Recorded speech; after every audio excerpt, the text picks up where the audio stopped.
Hello, and welcome to my stream. Oh, and that's a good start. I need to readjust my mic, and I'm feeling kind of loud in here. Anyway, how are we doing? How's it going? Oh no, the game audio is stuttering again. Why does it do that? It's fine. I can do the same tricks that I did last time, and see what happens if I just go from here to here, and then I go back.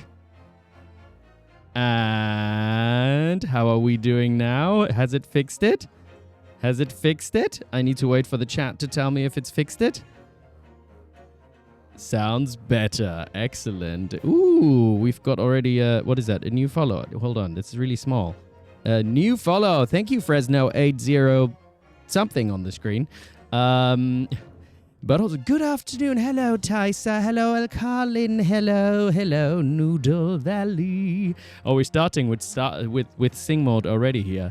How are we all doing? How's it going? Ooh, Pocky Pocket. Starting off with a hype train already. You are just the loveliest. Thank you so much for the gift subs. You are amazing, and I appreciate you. Thank you so much. I love starting off with a hype train because we are all hype here today, aren't we? All hyped up because this... Oh, I feel like I'm kind of loud. Am I going to turn myself down a little bit? This is like my last stream that I can now do for the next couple of weeks because I thought last Thursday it was Sunday and I thought that was the last I can do before I'm going to LA. But turns out that this... it's the last one I can do before I'm going to LA. So it's different. It's all the time is a weird soup indeed. Time is a weird soup. And it you never know when it's gonna get you, and hopefully it's not gonna get you. But how are we doing? It's Sherlock's birthday tomorrow. Can we wish him a happy early birthday? Oh, see now you're getting in a cultural conundrum because like me as a German. I should never, to us it's bad luck to wish a happy birthday early. But because I'm not, I've lived outside of Germany where people love to do that all the time.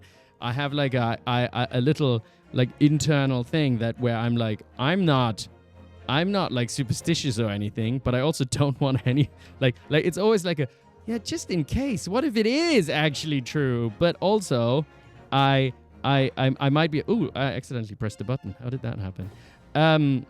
You get around it by hoping that hopefully tomorrow Sherlock has a good day on his birthday or something like that. So you can acknowledge it, you know. But you all are not German, so when you do it, or unless you are German, but if you're not German, then you can just wish it and it won't be bad luck. I guess it is just for Germans where that happens. That's the rule. That is the rule, you know. You keep forgetting what day it is whenever the holidays are around, Blue Blues. Oh, yeah. It's all blurs into one, doesn't it? Because your usual schedule of whatever it is you do is not the same. So it all gets very confusing, doesn't it? It all gets very confusing. But I'm excited to do another stream before I'm off to the land of the free, as they say. How many of you are from the US of A? We got like a 77% hype train. I don't really know what these percentages mean and why they happen, but we have King of the Worms? King of the Worms? Just resubbed. Thank you so much. Appreciate it. It's somehow the color combination of the letters makes it like sometimes disappear into the screen for me. I haven't been in the US for... Ooh, and we've got Ella Padella just resubscribed for 2 months as well. Thank you so much. Oh, I can see it now in the chat. Then I can actually read it. King of the Worms, it is indeed. King of the Worms, does it mean you've played the Worms game? Was it called Worms? Did people used to play the game Worms where you are just shooting like with weapons on each other and trying to kill each other's worms? Lily doing things deserves a bad luck. No bad luck for Herlock Sholmes. I mean, unless he's already dead, then it doesn't really matter, right? But Herlock has said he isn't German, Light Bride Reignite. Very good, very good. Barok's Footstool from Texas. Yeehaw! Good old Texas. Does it mean you ride your horse to work and stuff like that when you say yeehaw? Or is it just Mia was talking about worms. Worms Armageddon. Yes, that's what it was called. Worms Armageddon. Hello, Bacon Mutt. How's it going? Ella Patella is from Florida. Afterglow and Ferris used to play Worms. Worms World Party Online Multiplayer. Oh my God. Maybe Mia also has a Worms. Why did she think of Worms? We just great minds. We just think the same thing all the time, don't we? And Mia managed to finish Baldur's Gate 1 yesterday. Isn't that amazing? And then just read a bunch of books from the game. Which I wasn't there for all of it, but looked like it was like sort of just an audio book of all the books that are in Baldur's Gate 1, right? Worm going hello and then shooting a rocket and hello. What was the voices like again from Worms? I don't really remember. Arthur Conan Doyle did kill Holmes when he didn't want to write him anymore. Oh, yeah. I guess that's what you can do as a writer at some point. When people are like kind of, write another book. And you're just kind of like, nah, I'm done with this one. It's like, and then he fell down an elevator shaft, you know?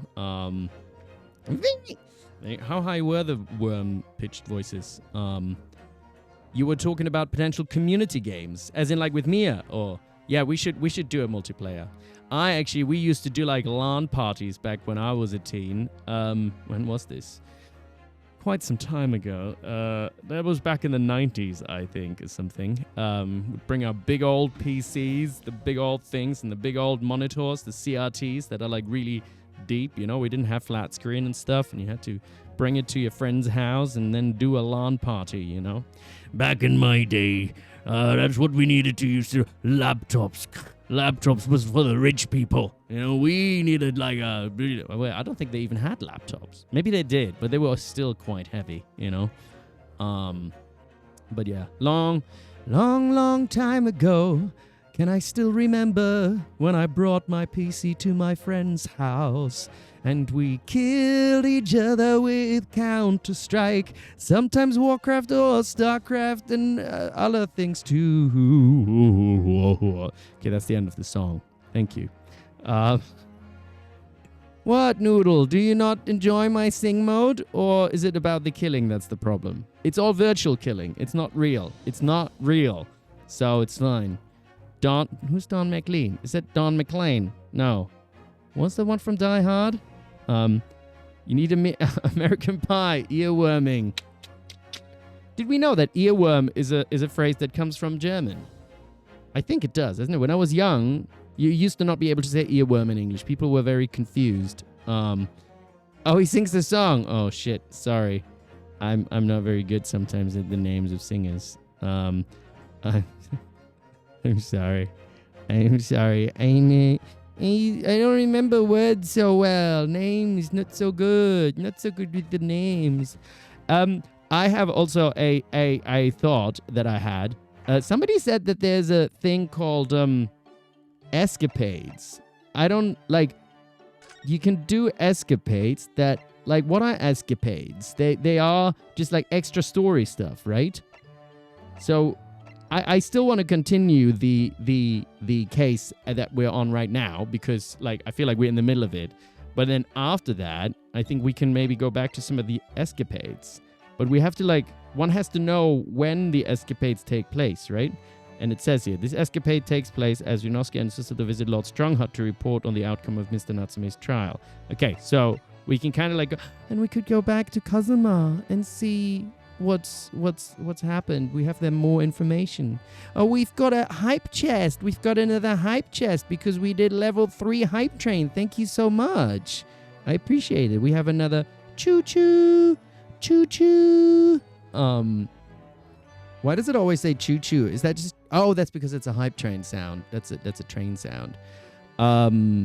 They're pretty short, just a few minutes each. Oh, okay. Okay, that's not too bad. Then we can do that. The first 3 escapades are fine without spoilers. That's good to know, Tyser. Second one is on Sherlock's birthday. Oh my god. So maybe we, depending on how today's case goes, then maybe we can manage by the end of the stream to get there. And I wanted to check something else actually. Voice recitals. Oh, thanks for the follow, Eileen, I think. Alien.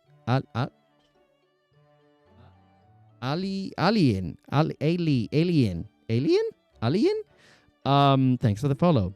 I try so hard to like pronounce the names, and then like on the screen I have to change the font or something because I can never read it properly on the screen here for some reason. I can hear myself here. But I was also thinking I'm going to take some inspiration from what the original voiceovers sound like. Ali, my actual name is Eileen. So your first pronunciation was accidentally correct. Look at that. I have a good friend whose name is Eileen also. So I was thinking of that at first. So I think that came into my head. But you're not the Eileen that I know personally, right? Because that would be hilarious. Happy accidents. I feel like I had an interaction with Eileen also somewhere. Did I? On either on YouTube or on Twitter or something? Are you the same one? Possibly. And thank you, Dark Knight 0230 for the follow as well. Eileen, I say, yes. On YouTube, that's right. I remember that. Okay. So this is what I thought. I'm gonna like get a little bit of inspiration from the original voiceovers here and see if I can emulate them. Judicial assistant to the defense. Susato Mikotoba. Susato Mikotoba. Judicial assistance to the Yes. Assistant. I fully understand. Yes, I fully understand. Only for 5 minutes of time. Only for I 5. have vital evidence to substantiate the defense's claim. I have vital evidence to substantiate the claim. It really is a dream come true. It really is a dream come true. She is quite strong also, isn't it? She's not like too. She has a strength to her voice. I like Objection. it. Objection! Now, Let us engage in the art of deduction. Yeah. So everyone, let us begin. So Sherlock everyone, Holmes is proud to present his logic and reasoning spectacular. is logic and reasoning spectacular. Oh, he sounds fun, doesn't he? Oh, and we don't need to do it because we do it so well. She has a really deep voice, right? She has like, yeah, all right, what's going on? My name is Iris Wilson. Pleased to meet you. So yeah, we don't really need to listen to that. Objection. Oh, we've heard him a lot, though. Kazuma-san. Objection. And what does he sound like normally? The quintessential look The of a quintessential sacrificial lamb. of a sacrificial lamb. The sacrificial lamb. Strongheart has told me all about you. Lord Strongheart has You're a told me student who arrived in London but 2 days ago. about 2 days. He's like clenching his teeth a little bit. About time. Excellent. We've got a little bit of inspiration. We've got a little bit of inspiration. And if everything else fails, they can just turn into, Arnold, what's going on? I'm here to save everyone from everything. It's always a possibility. Arnold can always do everything perfect. Yeah. Okay. Where were we at? Like, let's do a quick recap. Iris at puberty awfully fast. Yeah, I don't know. I mean, I feel like that's the proper tone of voice, isn't it? Okay, I'm afraid I can't offer any useful. I'm quite sure of one thing. We have to ask Mr. Beat about the bouquet. Mrs. Beat. Who was Beat? Oh, that was the cop again. For a moment, my brain was like, who are these people? This bouquet you just mentioned. I'd like to add details about it to your testimony. What did she say about a bouquet? She was giving him a bouquet, wasn't she? Okay, let's see where it goes. Hobby in the game, Barok's wife. Now, calm down. Keep it cool, okay? Like, we don't need to like preempt anything that's happening here. Okay, what happened was I dropped my bouquet. What happened was I forgot what she sounded like. What happened was I dropped my bouquet and ended up losing my way for a while. Oh. I didn't take my eye off the crime scene for one moment, sir. Nothing strange to report on that front, sir. I'm so sorry, Mr. Naruhodo. I had no right to speak out. What do you mean? I requested the cross-examination of Mrs. Garrida without consulting you. Even if the judge did deny me. Oh, I see. Well, I agree with you. We do need testimony from Mrs. Garideb. If we're ever going to get to the truth of this matter. Yes, we need all the evidence we can gather, all the testimony. Do you really think so? Well, think about it. No matter how far it is across the road or how that window opens, Mrs. Garideb's book found its way to the scene of the crime somehow, didn't it? I agree. You're right. And then there was Mrs. Garideb's reaction to me showing her the knife. The woman's hiding something, I'm sure of it. You're right again. We need to use this cross-examination to uncover more clues. Clues. We'll get to the bottom of this one way or another, I swear. Oh gosh, it's always difficult when you make promises like that, right? What if you can't keep them? Yes. Susato is cheating. She has an iPhone book from the future. That's why she's so competent. But maybe she also has a good brain. I like people with a good brain. Because my brain... I used to be kind of like, oh, I want to have the best brain or something. But actually, it's much better if you have people around you that have great brains. Then, you can get their help and stuff like that. And you can improve your brain. So you don't always have to have the best brain. It's fine. We all have brains. What is Roly saying? Roly-poly. This case has nothing to do with Mr. and Mrs. Garideb. Believe me, a London bubby is good for his word. Hold it. We all have brains. Mark 2025. Thank you. That's a good quote. Wisdom sharing from the Mark. Ryunosuke, how can you say that for certain? Wait, what did he say actually? See, I did this thing again where I read something out loud and it doesn't actually go into my brain. This case, another Mr. and Mrs. Garrett, believe me, a London bubby is good for his word. Yeah, how can you say that for certain? A very good question, sir. And the answer is this. It has the noble founding principles of the force written on it as a reminder to us all policemen of a sworn duty. Excuse me. I have some static coming out of me. I'm so sorry about that. I need to press the static back down.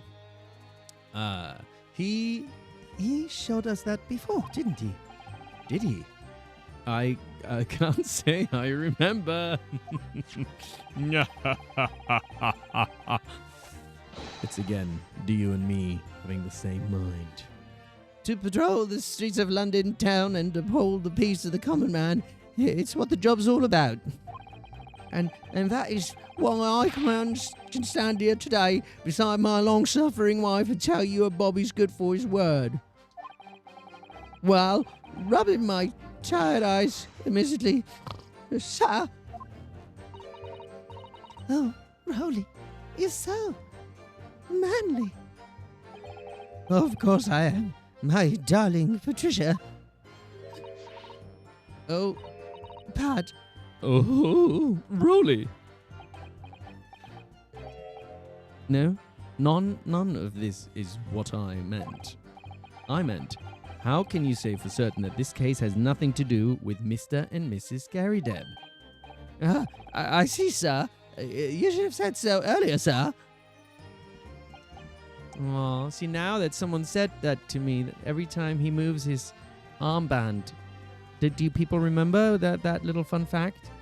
Because somebody said it's because Kazuma was more hench and had bigger arms, and so the armband is bigger, and now he always has to adjust it, because he's not his arms aren't big enough. Anyway, maybe he needs to do some push-ups to grow into it.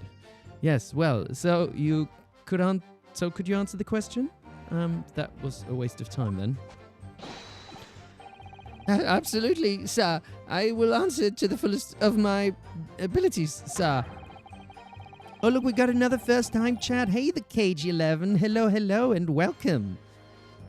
I love it when there's first-time chats. It means we're growing. We're growing, all of us. You know, my community of beautiful people that enjoy watching me be silly is growing, and that gives me joy. So, thank you very much. There's a surprising reason why Mr. Okay, his voice is annoying me now. He's just gonna have a deep voice again. There's a surprising reason why Mr. and Mrs. Garrett's, he's gonna be a bit drunk. Mr. and Mrs. Garrett's domestic dispute can't be related to this case. Good evening, Vivi Kinetic. How's it going? You see, sir. Windows on the top floor of the Garrett house are top hinged. Okay, we already did all of that. Hold it! Oh, am I supposed to present something? Probably, right? By which you mean they don't open fully. Is that correct? You've watched the VODs for a while. Thank you. I really appreciate that. Great to have you live. What's even sadder? It's even sadder that the armband is adjustable so he could change it to fit his arm if he wanted to, but he doesn't. Oh, that is even sadder. Gosh, you bringing all these sad facts to me. Are you trying to make me cry? Is that what's going on, yeah? Come on. Now, don't be mean.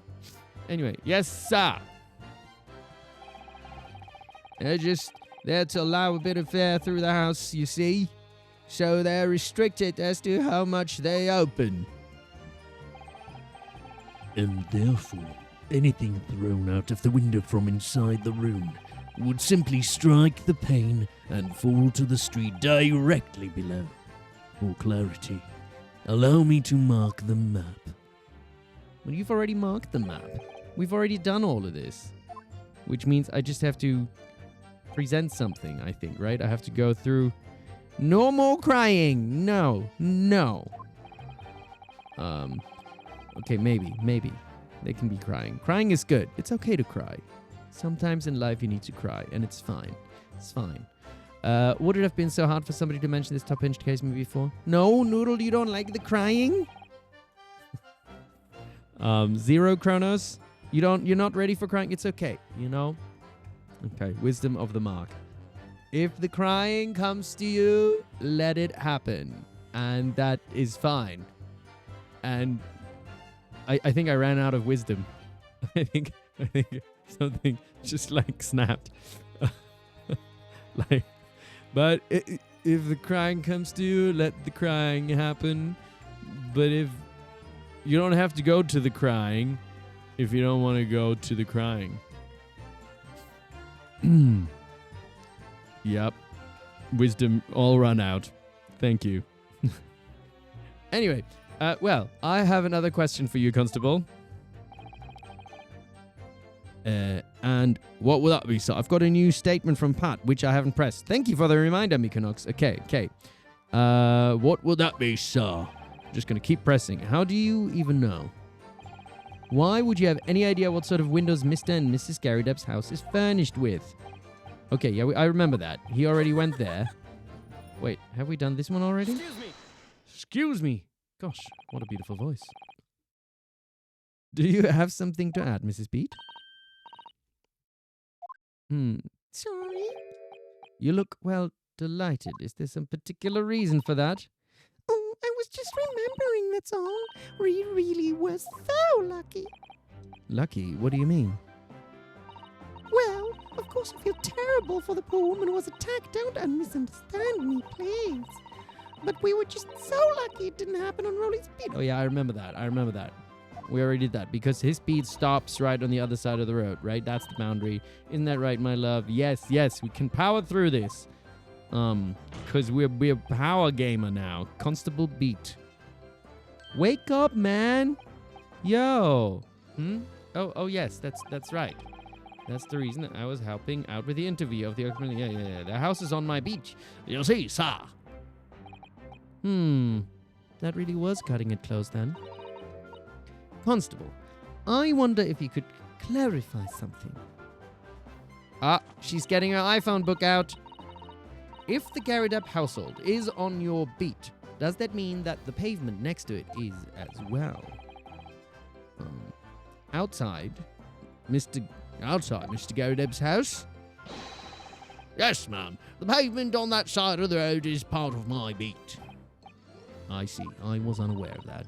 Just think, if the woman had been attacked on the other side of Briar Road, we would never have been able to go for that meal to celebrate our wedding anniversary. That's the life of a Bobby, after all. Extraordinary people are Bobbies, tirelessly working for the benefit of all Londoners. Do you know what I think? I think it was the good Lord's way of rewarding my Roly for all his hard work. Don't you think so? There must be a Pat, my love. That must be it. And now it's my turn, I think. Okay. Right, we've pressed. Obviously, if anything had been thrown out the window, we would have seen it. So I think that one we probably already pressed on. The sun had gone down already and it was dark. We're just going to have to keep pressing on with all of them. Rolly and I were strolling along, gazing at the night sky and looking for our lucky star. Sorry, the star that will guide us to eternal happiness.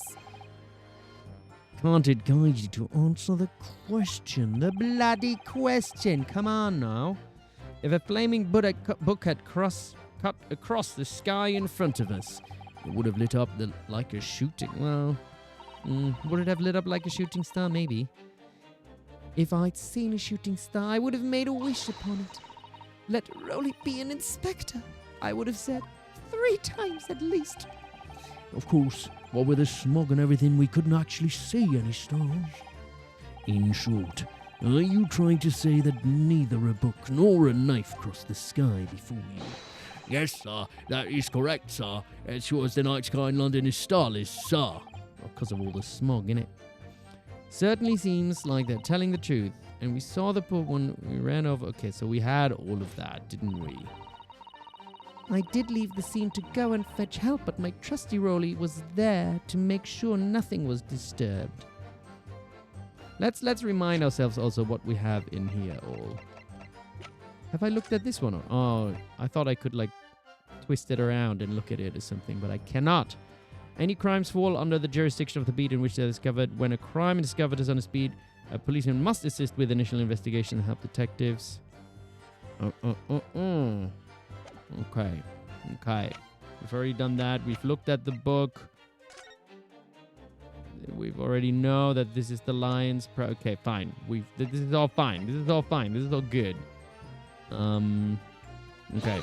We're gonna just keep pressing. Just keep pressing on with it. Yes, you said that you went to a nearby police office, a police box to fetch another officer. Is that right? That's right, yes.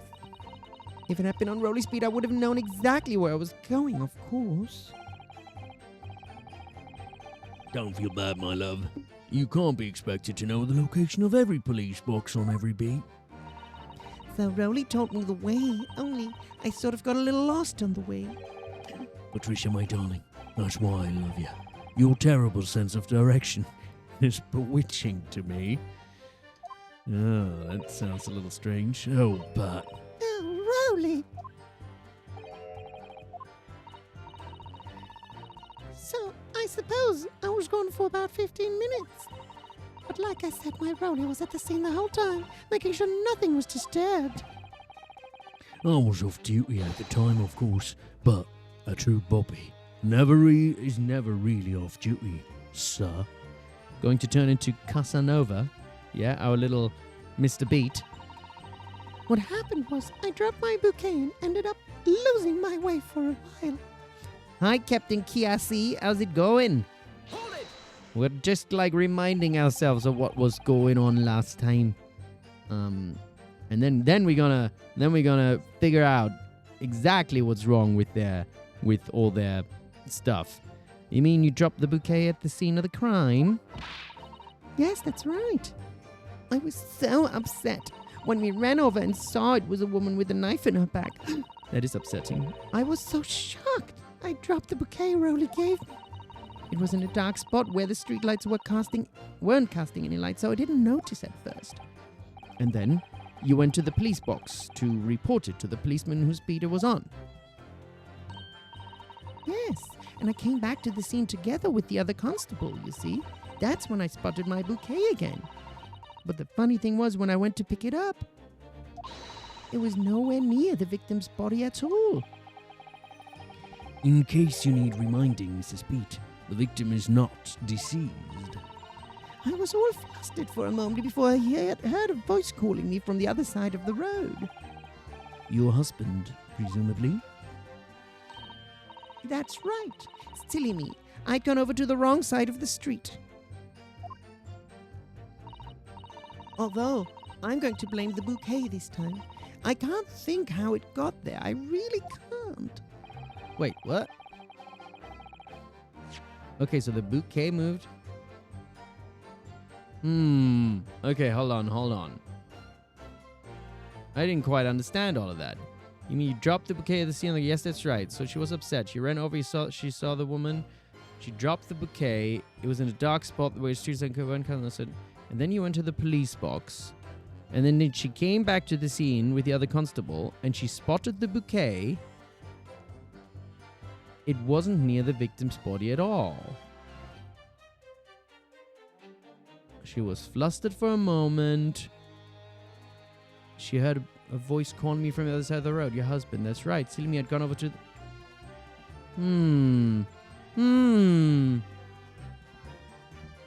She's going to blame the bouquet this time. So, interesting. Oh, we've got a Arnold accent redeem. I want you to feel like everyone's had the voice. Oh, so you is gonna have Arnold, yeah? Is that right? Oh, so the bouquet somehow moved from one side of Briar Road to the opposite.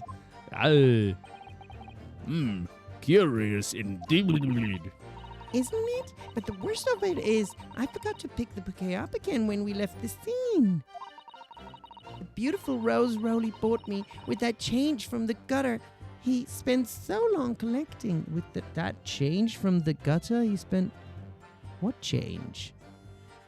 He collected change from the gutter? By bouquet, do you perhaps mean this solitary rose?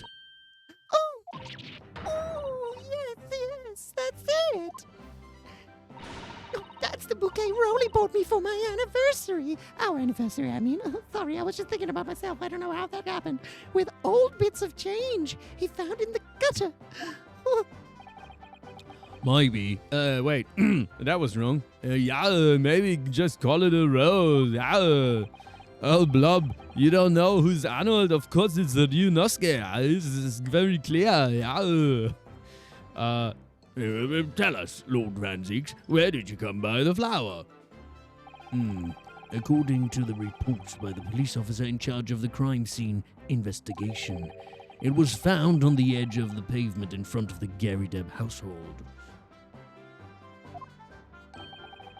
In front of the Garrideb's house? How did that happen? Although it wasn't noticed until the morning, as it lay where the street lamps cast no light. It was believed to be of no relevance to the case, since it was found on the opposite side of the thoroughfare. Oh, thank you, sir. Thank you. Could I have it back now, please? No, it's evidence. No, I think for good measure, this should be added to the court record as evidence. I agree. The anniversary bouquet has been entered into the court record. Very interesting indeed. But it's a symbol of our love. I want it back after the trial. Do you hear me? I want it back. Good grief. Rest assured that I shall do my very best not to forget, Mrs. Beat. I didn't take my eyes off the crime scene for one moment, sir. Nothing strange to report on that front, sir. Hold it! Yes, you. Nothing to report. That's correct, sir. I had my eyes wide open the entire time, never looked away for a second. No one else approached the scene and nothing was removed from it. I could swear to that on the yard's honor, sir. Yeah, really? It seems a little strange, don't you think, eh? Funny now that it's been redeemed. Ryu doesn't say very much for some reason. Anyway, Beg your pardon, sir. Strange, sir. Seems altogether regular to me. This burnt copy of The Lion's Pride was originally in the Gary Dibbs household. So the question remains, put the cookie down. I mean, how did it find its way into the hand of the victim? The victim!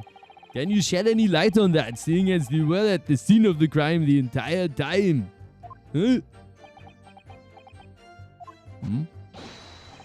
Aha. Could it be a different copy, sir? One that just happened to be burnt as well? Even if that were possible, why would the victim have been gripping a book like that in her hand? Was she trying to do like a workout? It's not really heavy enough. A book, just a little burnt book, and if it's burned, it would weigh less because some of the pages would have been burned. It's not good enough to get a good pump, it's not enough weight. You need more weight to do a good workout, okay? You need to push it beyond what you can do. That's really important for muscle growth to occur, yeah. As we can see from this photographic print, she had the bag over her shoulder. Well, sir, that book was in the lady's hand from the moment we arrived at the scene, sir. Is that so? It's been 5 minutes. Okay, I'll give it another 3 minutes because it's been, I don't know if he's done that much talking. I'll just keep it a little bit longer. But thank you, Alcalin. Is that so? Put the biscuit down. The why not the cookie? It's okay. There's something about this statement that's not sitting right with me. The Danny DeVito. I don't know if I can do it, Danny DeVito. The two mysteries of how that knife ended up in her back and how that book ended up in her hand. There must be some common thread between them. Yeah, I agree. The two mysteries of that knife ended up in her back and the book ended up in her hand, but also how the bouquet ended up on the other side, right? That is also related. What do you make of all this? Yes. Whole idea of an invisible attacker has been troubling me all along. Invisible attacker? Maybe it was the Predator. Oh my god. It was the Predator all along. He's come to find me back in London. I traveled through time and I went back in time and I became a Japanese person. And still the Predator is still hunting me. I thought I killed him already. We need to kill it. We need to kill the Predator again. We need to do it better. Invisible attacker. Can't believe it. It's crazy. Crazy. I believe I'm starting to get a picture of what really happened here now. Yeah, it's the Predator all along. I can tell. The fourth book that had no business being at the scene of the crime. Made me sure that Mrs. Garrideb was hiding something from us. Yeah, but it's becoming increasingly clear that someone else has been hiding something from us as well. I think I may already be armed with a bazooka. And big arms with everything I needed to strike a decisive blow here. Oh yeah, where he gets pregnant. Is it called Junior, I think? I watched a lot of Arnold films growing up. Although, funnily enough, when I watched Arnold films growing up in the 90s, they would have all been dubbed in German. So I don't actually exactly remember what his German dub sounds like. But I don't think he sounds quite as weird as in English. I think the first time I probably would have heard Arnold in English might have been when I watched Pumping Iron or something when I was like 16 or something. Because I was like into bodybuilding as well. So I want to bodybuild like Arnold. Yeah, I want to get strong. Yeah. Anyway, this time it's going to expose the whole truth about this mysterious affair. Okay. This is time. Okay, Arnold has been dropped now. We have explored Arnold's contribution enough to this for now. Can we see something about the flower here? An English rose. It's such a beautiful flower. Ah, this is a rose, is it? He's never seen one before. That's cute. Do you not take any interest in flowers? Oh, that is just like me. I'm awful at taking care of flowers. I've actually got 2 flowers that friends have given me, and I'm afraid they are like probably dead. I'm just so bad. I wouldn't say that exactly, but I do know 3 types at least. 3. Gosh, 3. Yes. Plum blossom, peach blossom, and cherry blossom. Perhaps you should consider branching out, learning some that aren't fruit tree based, for example. Okay, do we not have anything else on here though? It's very stylish paper, the flowers wrapped in. It looks like newspaper, an old newspaper, so maybe there's something on the newspaper. I agree, Alcalin. Flowers are hard. They're hard to keep alive. I'd like to think that if it was like a living, like a pet or something, I would be better at taking care of them. You know, I would feed them every day. But with a flower, it's just like harder to remember. Some days you just forget to water them or something, and then one day you wake up and they're like, "Yep, they died." It's very sad. A nod to the moment in the first Ace Attorney. Phoenix says a similar thing about only knowing 3 flowers. Oh, so maybe it's a genetic thing. I suppose it's because I'm not used to seeing English print. It looks so exotic to me. Indeed. Ah, I see. Is something wrong? No. I was just thinking that if you wrapped a stone-baked sweet potato in English newspaper, it might look like some sort of fancy cake. Ah, Susatotan-san, you do love your cakes. Is he like fat shaming her or something? I love my cakes too. Oh, I had a whole Baumkuchen yesterday actually. Do people know Baumkuchen? Baumkuchen is delicious. It's a German Christmas cake kind of thing. And I ate the whole thing. I ate the whole bloody thing. An English rose. It's such a beautiful flower. Ah, this is a rose, is it? I've never seen one before. Do you not take an interest in flowers, Mr. Naruhodo? I wouldn't... Oh, wait. We already did that. Okay, we just did that. Why am I repeating myself? I thought we were finding new... So we've done the newspaper. I thought, like, could we not, like, read the newspaper or something? But maybe we can't. Maybe there's nothing else here. No other evidence in the flowers. Okay. Okay. So we need to present something. In case there's nothing to do with Mr. and Mrs. Garrida, believe me. You see, sir, the windows on the top floor of the Garrida house are top-hinged casements. Oh yeah, Baumkuchen is very popular in Japan. That's right.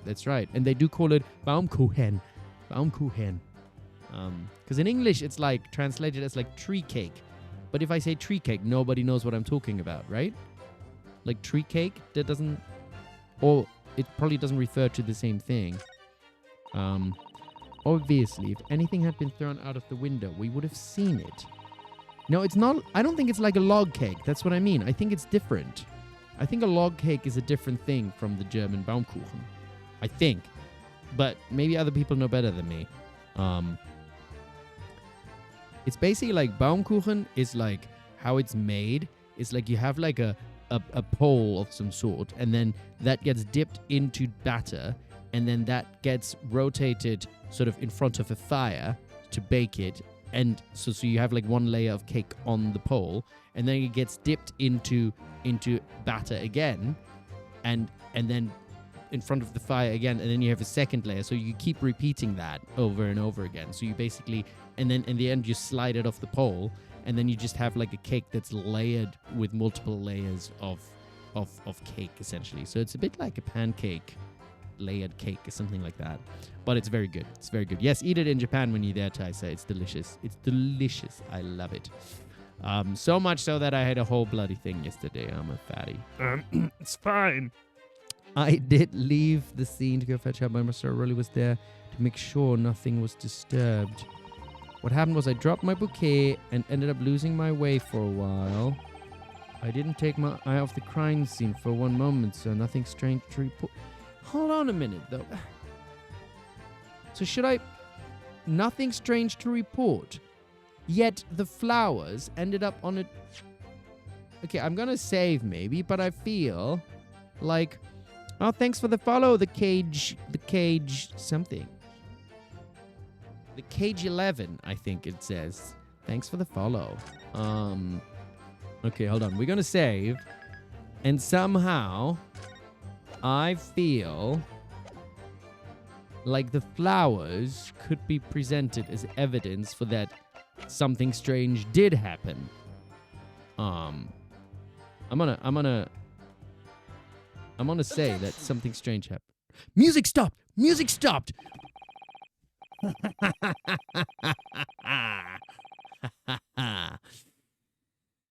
You claim, Constable Beat, there was nothing to report in the 15 or so minutes you were guarding the scene? Huh?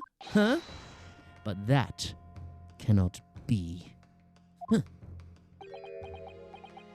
Yeah, come on, wake up now, boy. Wake up.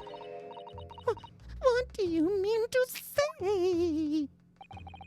In your testimony just now, Mrs. Beat, you explained to the court that when you arrived back at the scene of the crime, with the policeman assigned to that beat, the bouquet you had dropped at the victim's side was no longer anywhere nearby. Objection! Oh, shut up. Oh, sorry. That just came out of me. Yes, on the opposite side of Briar Road to where the victim was attacked. But considering the size of that meager bouquet, if a single sorry bloom can be so described, no doubt it was blown in the wind across the street, back into the gutter where it belonged. Why is he so mean about that flower? Clearly the woman has said it's really important to her, and he's just talking down to it like some posh twat. He's just like, oh, if I give flowers, I give much more. Like, not everybody has enough money to buy, like, 20 roses, okay? Mr. Barok Van... Like, oh, yeah, because you're royalty, Van Douchebag. Barok Van Douchebag. Sorry to offend Barok fans, but I'm not liking him right now. He's being mean. Objection! Yeah. Not everyone is a fucking Baron Barok, something like that. If that were the case... Royalty Van Douchebag. I like that. That's his name now. Why did Constable Beat not testify to the fact? No one else approached the scene, and nothing was removed from it. Constable Beat swore to that on Scotland Yard's honor. But the bouquet belonged to me. It has nothing to do with the case. That's why Rolly didn't mention it, I'm sure. No, because sadly, it's not only your bouquet we're talking about here. More than one thing in this case is mysteriously the wrong way around. What are you talking about? Think about it. Besides Mrs. Speed's bouquet, there's Mrs. Gary Depp's book. Oh, hey, very weird creature and nifty. It's all right to be late. Better late than never, always, right? Mr. Gary Depp's copy of The Lion's Pride, which was thrown out of the window by his wife, would have struck the pane of the casement window and landed here on the west side of the street. And yet, it was actually found here, on the opposite side of the road, in the victim's hand. Very strange indeed. Meanwhile, according to the testimony we have heard, Mrs. Speed's bouquet should have been dropped here, at the scene of the crime, on the east side of the street. But in fact, it was actually found here, on the opposite side of the road, in front of Mr. and Mrs. Gary Depp's house. There's no logical explanation for those things, unless somebody deliberately moved them. Move them. Where do we not a Bobby? That's impossible. What are you trying to say? The way you're talking, it sounds like you think my Rolly's done something wrong. Don't you listen to a word that scrawny lawyer says. Wittering on about books and bouquets. Why should we care? It's nitpicking. That's what it is. Oh, good. Mrs. Garydub's come round. You might call it nitpicking, Mrs. Garydub. But deliberately meddling with the scene of a crime is a criminal offense. It's called, Tampering, Mr. Naruhodo. Yes, thank you. Thank you, my wonderful judicial assistant. But the person responsible for this tampering cannot admit to it. For a very subtle but compelling reason. Objection! Ah, yes, Marshal. Scrawny, how dare you? He was briefly the Terminator, trying to fight the Predator that's clearly here in the room somewhere. Yeah. Unbelievable. Yeah, and also nitpicking. This is a trial. This is exactly what the trial is for, right? Jesus. Silly people. Silly people. Tampering. You've barely heard the term before. Yeah, but it still doesn't mean that it's not true. Tell us, my learned friend, who could possibly have had cause to carry out such an elaborate deception? Maybe you, Barok Van Douche. Yes, there is someone who tampered with the scene of the crime that evening. All the evidence and all the testimony points to that one particular person. No, one particular person. Counsel, I must demand that you substantiate this conjecture. Who are you saying is responsible? Oh God, I should save again. Oh dear. Oh dear.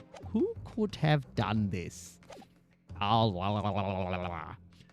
Okay, it was probably Susato, right? No. It wasn't Male Stronghard. Maybe Gregson.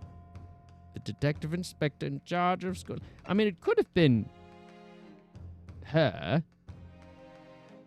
Mr. Garydub's wife. I feel like it would have been who is witness to the incident. I feel like okay. This is my theory. This is what happened, okay? They threw the book and the knife out of the window. It fell down, stabbed the dude, and then they found the dude and initially and then the girl went to grab the stuff and whatever, right? Like go to the police box. But then he fell asleep. Broly fell asleep, and then the Garydubs, realized that they killed someone. Kitchen, what's going on? Good to have you. Always welcome, no matter late or early. Grabbing some breakfast. You need to be strong. I have actually, what have I eaten today? I think I've only eaten like one meal, but because I ate a whole Baumkuchen yesterday, I'm still full. But yes, I'm giving my theory right now. I think the Garydubs killed him by throwing the knife and the book out of the house, and they went downstairs and moved the body and moved all the stuff to the other side of the road, and that is what's happening. That's what's happened. Okay, you're right. The victim isn't dead. So they didn't murder her, but like at least they stabbed her. Or maybe she... Are you trying to say she walked up and maybe she got up and walked away? Maybe that's what's happened. But for now... Oh. Tampering... The victim is going to be found. So could it be the victim herself? But the woman... But now I'm just going to say it's her. Okay, that's probably wrong. No. Okay, he doesn't agree. There's only one person who could have done this. Okay, fine. Do you intend to share your inner monologue, counsel? Sorry, my lord. I was just taking a moment to get things straight in my mind. And for that moment of wasted court time, you will pay the price. Oh, shut up. The Neo thing's getting more strict around here. Exactly. What were you thinking? What you were thinking is right, Mr. Naruhodo. There's only one person who had the opportunity to tamper with the scene of the crime. Okay. Okay, well... Okay, then it's either Rowley... Then, I mean, Rowley is the only person who was there. Or her. No, I'm not gonna look at the chat. I'm gonna figure it out myself. But why? Well, who has think is perfect tempering? So it could have been him, but he wouldn't do it. He's a Bobby. The victim was found with it. Luckily, it didn't prove fatal. So maybe she just got up and walked around. Or maybe Soseki-san... No, I don't think he was even near this, right? Or maybe he wasn't. I'm confused. So maybe it was her herself. Take that! Nope. Also not that. So then it must have been Rowley. Okay, fine. I'm losing another one now. So then I'm just going...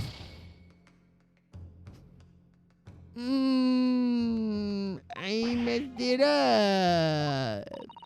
It's fine. I have one more go, and then I'm gonna get it right. So I guess it must have been the Bobby. Are we just realizing now that police are not honest? Is that what's going on? Okay, fine. Take that! Okay, it's silent. So now that there it is. Obviously, there's only one person it could have been, and I knew that from the start, okay? Like,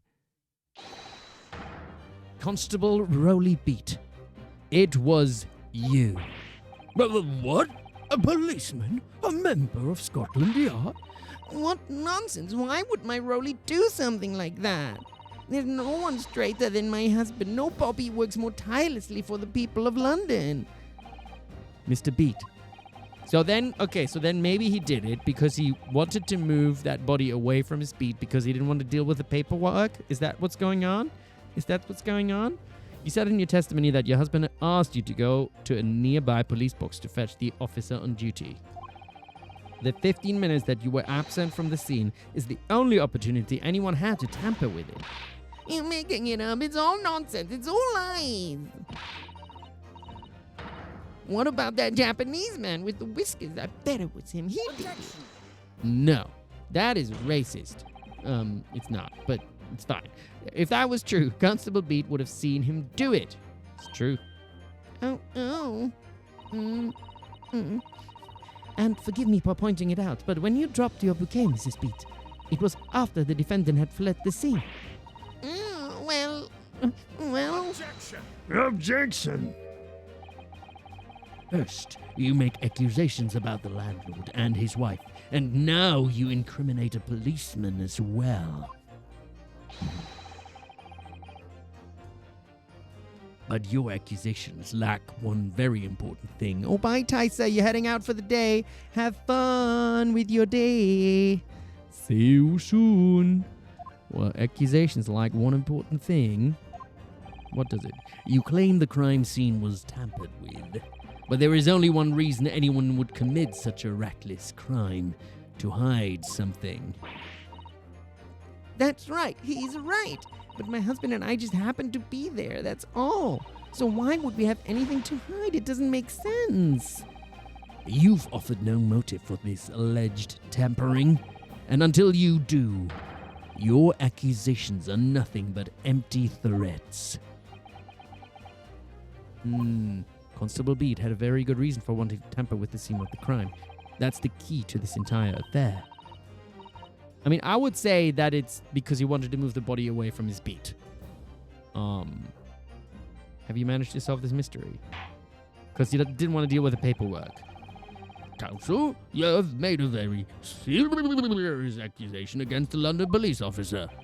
If you are mistaken, I am sure I need to point out that your reputation as a lawyer will be irrevocably damaged.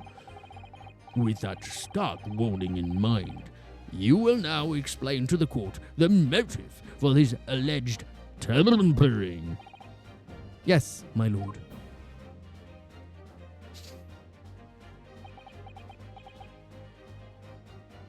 just feel the rage coming to the prey line. I can't remember lines. Something. Take down my prey. That's what it was. Constable Beat's motive for tampering with the crime scene was to hide. I would say it has to be this. Just another. I only have one life left. I think he wants. Constable was to hide. No, where the victim fell. I think that's. Oh, the music has not stopped. Does it mean I was wrong?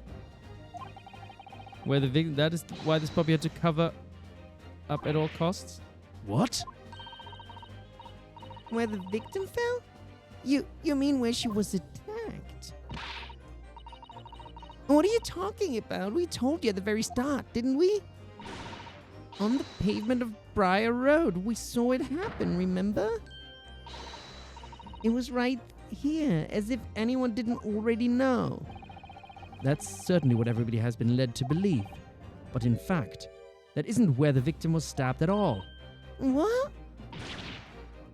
What? That's it, an animalistic desire to take down my prey. I am beginning to wonder where this tumultuous trial will end, Counsel. If that's your assertion, then the court is dying to know, my Nipponese friend. Where are you proposing that the crime actually took place that evening? Well, yeah, here, of course. Ba-dam! Oh, wait, present. Take that. But that's on the opposite side of the road. I don't understand. On the evening in question. So the music doesn't always have to stop, I'm guessing. Because I did this correctly without the music stopping, I think. On the evening in question, Mr. Garrett, Barok is the handsomest. What about our little Ryu?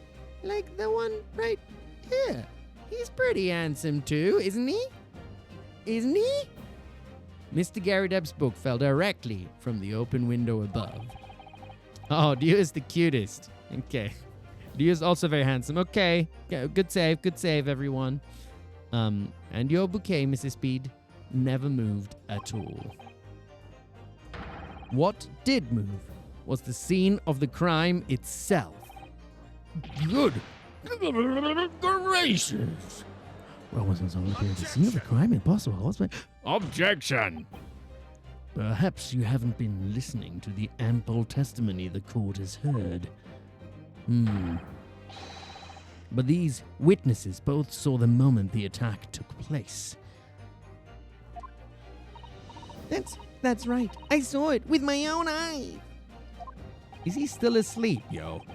The music stops specifically when you present the right evidence during your cross-examination. This is just regular dialogue. Fair enough. I thought it was... Oh, when you present evidence. Because I didn't present evidence, I just selected the right option in a dialogue. True. It was 5 o'clock in the evening and already dark. There was the typical London fog on the ground when you saw the incident unfold and ran to the victim's aid. Oh, look at that. He's got like a little smug smile again. I like this smug smile. I know that I'm winning. I was actually on the west side of Briar Road. Oh yeah, and the hand on the hilt. It's pretty power move, isn't it? No, that's not true. It can't have been. I don't know why she's slowly turning into Valley Girl from me also. Constable Beat then arranged for you to be absent for a while by sending you for help. And during the 15 minutes you were away, he transplanted the crime scene. He moved all the things shown in this print. The victim herself, the 4 books. He moved everything, in fact, to the pavement on the east side of Briar Road. And maybe is that where he made a mistake and he put the burned book in her hand? Because that should have just been lying on the road, right? extraordinary. But the constable overlooked one thing. That one of the books was burned. What? What did he overlook?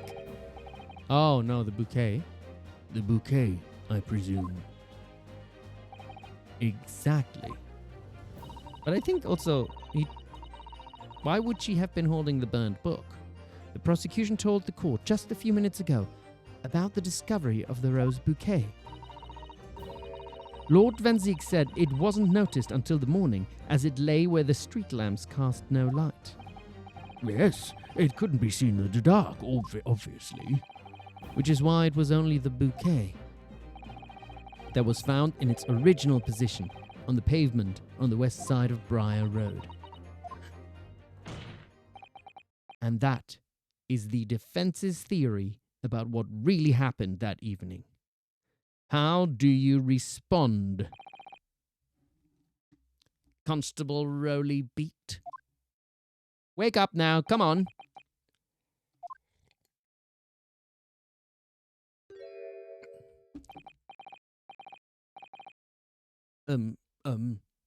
Well, very sorry. I didn't mean to nod off again, but I haven't slept properly in a month. Did I miss anything important? Oh, Rowley. It isn't true, is it? What the lawyer said is all lies, isn't it? I know it is because you're the most upstanding, righteous man I know. I had a dream. A terrible dream. All the things I did that night. Everything came out. Everything exposed. Only, it seems, it wasn't a dream at all. Good. Golly! Good golly! Odda! What on earth is this the meaning of all of this? Rowley, why? Why would you do something like this? Moving a corpse is a criminal offense, isn't it? Oh my golly lolly gumdrops. Wishing the victim dead should be one too. Constable, explain yourself. Why would you do this? As a respected member of Scotland Yard, your duty is to protect the good people of London town. Indeed. I can't say, sir. He cannot say? Oh, Santa's looking angry now, isn't he? What are you saying? You really am ever so sorry about all this. Damaging the Yard's reputation for everything. Okay. I have a possible explanation. Yeah, Barok van Schmeeks. What do you say to that, huh? Eh? Because you don't have an explanation. You're just trying to accuse my good friend and countryman Soseki, huh? For why, on that particular evening, Constable Beat felt compelled to move the scene of the crime. I think he didn't want to do the paperwork because he has not been sleeping and he didn't want to have to deal with that with a crime on his beat. That's what's going on. What? How could you possibly know? Oh, you're a bit on the back foot now, are you? Because I have a good brain, yeah, Mr. Barok van Schmookadookadeeks. Mr. Barok van Alcoholic for much. Yes? Yeah, Mr. Barok van, throws a tantrum in court and, slams his leg on the desk because he wants to seduce the jury or something like that, But no, not in my courtroom. Not in my courtroom. You, a foreigner, presuming to understand the mind of a Scotland Yard policeman? And yet, Lord Van Zeeks, it is this foreigner who has uncovered the startling truth of the matter thus far. Yeah, nothing to say now, do we? Mr. Marok van Bleeks. I believe it would be beneficial to the court to hear this extraordinary young lawyer's theory. Take that, royalty van douchebag. Counsel for the defense, if you please. Yes, my lord. Now then, I think you had better show us some evidence. At once, my lord. England, Japan. It makes no difference where you come from. Human emotions are the same. And I think I have a fairly good idea of the feelings behind this man's action. What gives away the motive for Constable Beat's unthinkable actions? Okay, so maybe this one, right? A policeman will strive to preserve the peace within his allotted beat. A patrolling officer expected to walk 20 miles around his beat every day for the furthering of community relations. Any crime, yeah, this is the one. Any crimes fall under the jurisdiction of the beat in which they are discovered. That is my proof right here. And what does it say on the second page also? When a crime is discovered on a beat, a policeman must assist with initial investigations and help detectives. And he was so tired that he didn't want to do that. That's what motivated him to move the body. Boom, present. I said it. I called it. I realize that I'm a foreigner in this land. And I've only just arrived from Japan, which is why all this information about London's so-called bobbies is completely new to me. I've learned that, though honorable, patrolling the beat is the most demanding work in the world, for example. Keeping the peace, looking after the citizens on his beat in all kinds of ways.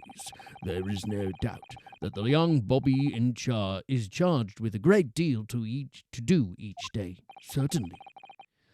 But for Constable Beat, the day in question was special. Special? How? On account of this bouquet, my lord. Oh, yes. It was our very first wedding anniversary. Nothing to say, do we, Mr. Quiet Van Douchebag? Excuse me, that wasn't a very good burn. Anyway, Constable Beat had worked so hard to be able to afford this simple gift for his wife and was looking forward to taking her out for a celebratory meal. When he and Mrs. Beat stumbled upon a crime along Briar Road. When he saw that shadowy figure through the fog collapse on the pavement ahead of them, what must have gone through the man's mind? But, sir, just on that one particular day I was looking forward to celebrating my wedding anniversary. Mrs. Beat puts up with a lot being married to a bobby like me. I wanted to show my dear wife how much I care. Oh. This is the warrant card that Constable Beat offered to lend to me earlier.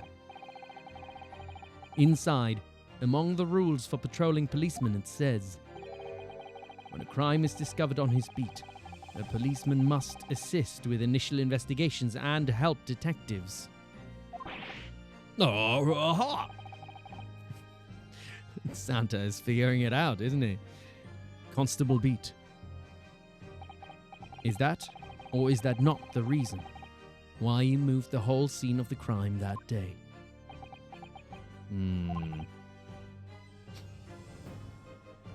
Yes. Everything you said, it's all right. So that's it. It was all to do with the boundary of your beat.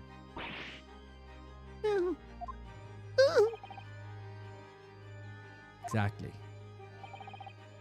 To summarize, The incident actually occurred on Constable Beat's beat. Good gracious. Constable, do you realize the gravity of what you have done? You wanted to spend time with his wife, yes, but you committing crime is not... Like, you can't commit crime to do time with your wife, because then you can't do any time with your wife because you might end up in prison. It is sad, but it's not okay. It was the first time since I became a copper that I'd ever cursed God. Stay close to me, Pat. The criminal could still be lurking somewhere.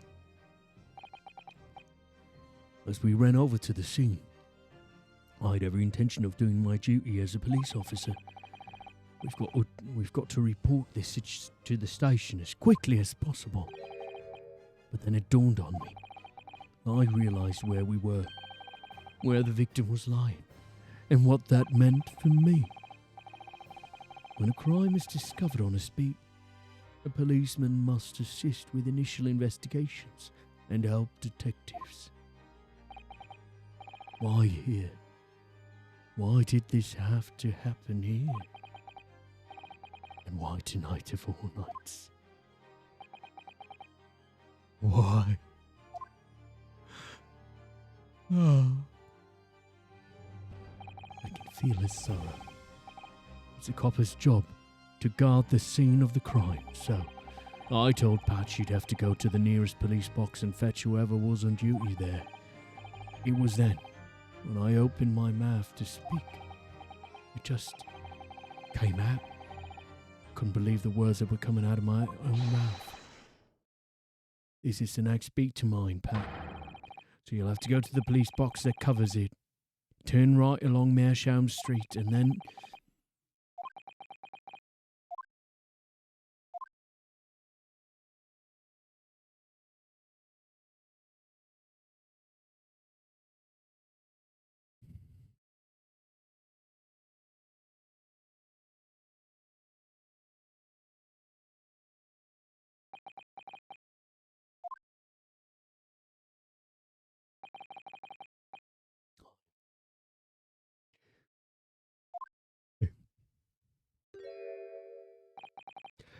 I'm sorry.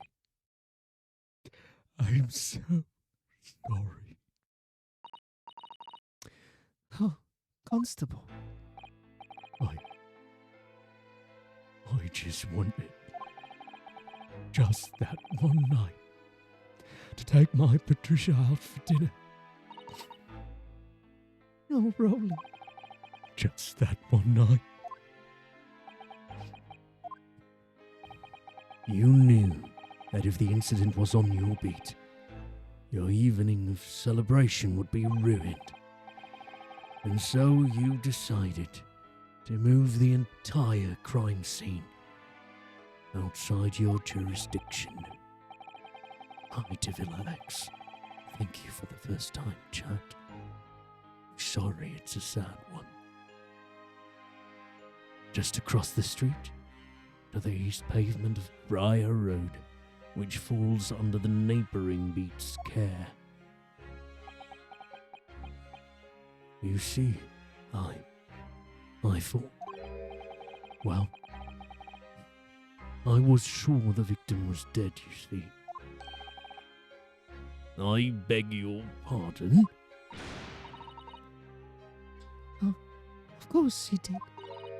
Otherwise my Rowley would never have left the poor woman on the freezing cold pavement. Ah, I see your meaning now. But God got me back for my sins, didn't he? That's why I missed the rose I bought for Pat. Oh no, Rowley. That was all my fault. I should never have dropped it in such a dark place.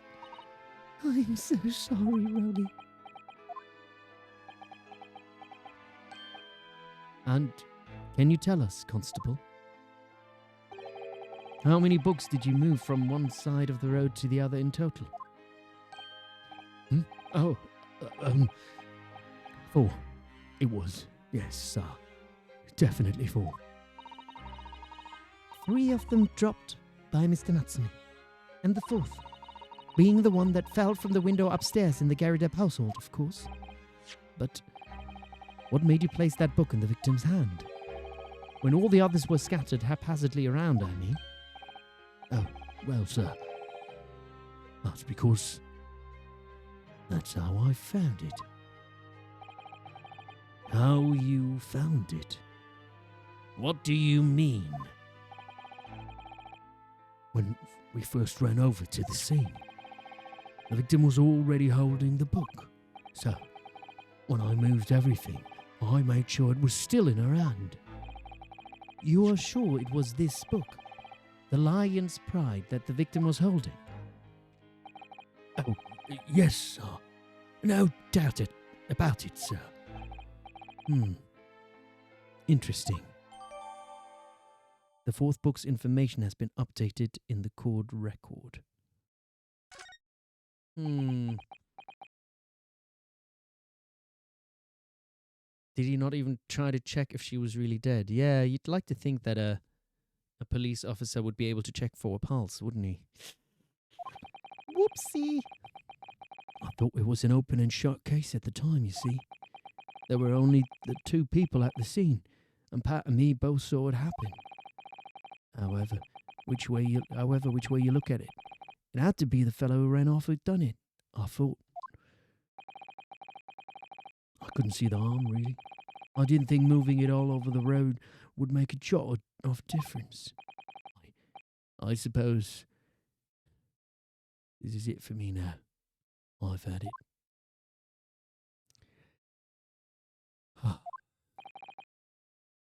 People make mistakes when they're tired, don't they? And when they're in love, people do silly things. Yes, Lord Van Schmickerdix. I believe that concludes the cross-examination of the witnesses. Constable, you may withdraw. May he? Yes, sir. Mr. Prosecutor, sir, what will become of my Roland? What will happen to him? For now, you are free to go home. The police will contact you in due course. Please, don't punish my husband. This was all my fault. It's because I'm always moaning at him for not coming home late. Leave it now, Pat. Let's go home. I'm tired. All right then, my love. One last thing, Constable. Sir. Let this be a lesson to you. In a criminal investigation, every detail matters, however insignificant it may seem to you. Yes, sir. Carve that lesson into your mind. And never again make the mistake of tampering with the scene of a crime. Never again, sir. You mean to say? Leave now. This trial is not over yet.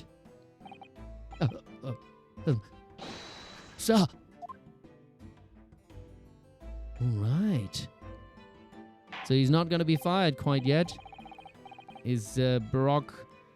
Is this like one of Barok's redeeming qualities or something? I feel though, not to, like kind of assume too much, but like, yeah, you saying Barok is a nice guy, all right, but he's accusing our Japanese Soseki-san with not enough evidence or something, and like trying to put stones and pebbles in the way of, like finding evidence that might, what's the word? Exonerate him. And, you know, like, we've got our little British Bobby who is like, yeah, all right, you've done a crime, but fine, you can just go because it was for love. I'm just saying, you know, we can see a major difference between the two. One is a foreigner, one is just a Brit. You know, I'm just saying. There's certain biases that might be at play here, okay? That's all I'm saying. Quite a startling revelation, I must say.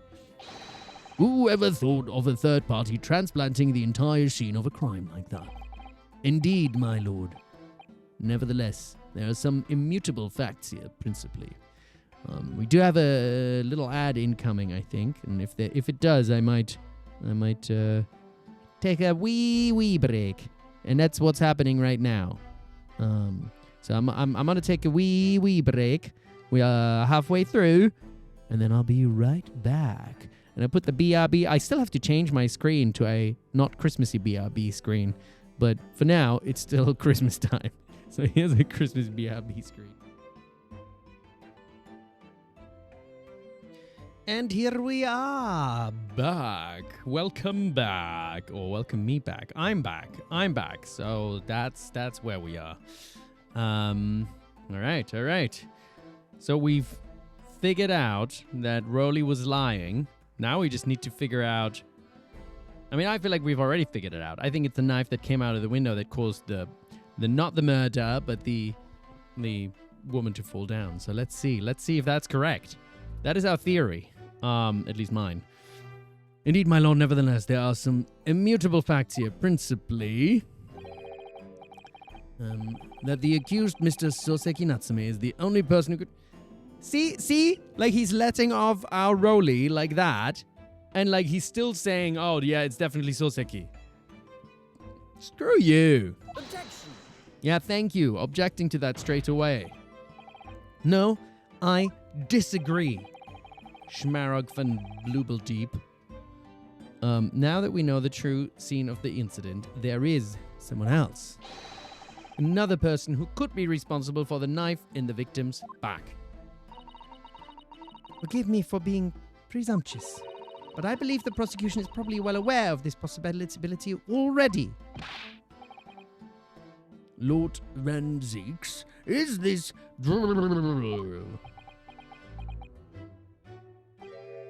Very well. Name the person if you will, and if further investigation is warranted... The prosecution has no objection to the trial continuing. You will name this other person who could have perpetrated the crime. Well... Yeah, I mean... It's gotta be Miss Garrideb. It's gotta be her. Take that! Oh shit, should I have saved? That was brave, wasn't it? The defense would once again like to request the cross-examination of a new witness, my lord. Once again? My assistant made the same request earlier. In order to reveal the truth about this case. Pro gamer, no need to save. I'm fine. It's imperative that we cross-examine juror number 4, Mrs. Joan Garrideb. I still don't know if I'm actually pronouncing that name right. Garrideb. Garrideb. There's only one way to pronounce it, right? Garrideb. Me? Oh, dearie me. Objection! Objection! What are you objecting to now? That request has already been denied. But the situation is very different now. Mrs. Garrideb, answer me this. What do you want now, you little toad? At the time of the incident, you were engaged in a violent argument with your husband, Mr. John Garrideb. In the course of the argument, a minor house fire was ignited, and to clear the smoke from the room, your husband opened a window that looks out over Briar Road. Well, what of it? You threw this book at your husband when he was cornered with his back against the window. Upon striking the pane of the open top-hinged casement window, the book plummeted directly down, finding its way to what we now know to be the true scene of the incident. Yes, and as I said, what of it? During the argument, you were beside yourself with rage. As such, you threw not just books, but anything you'd lay your hands on.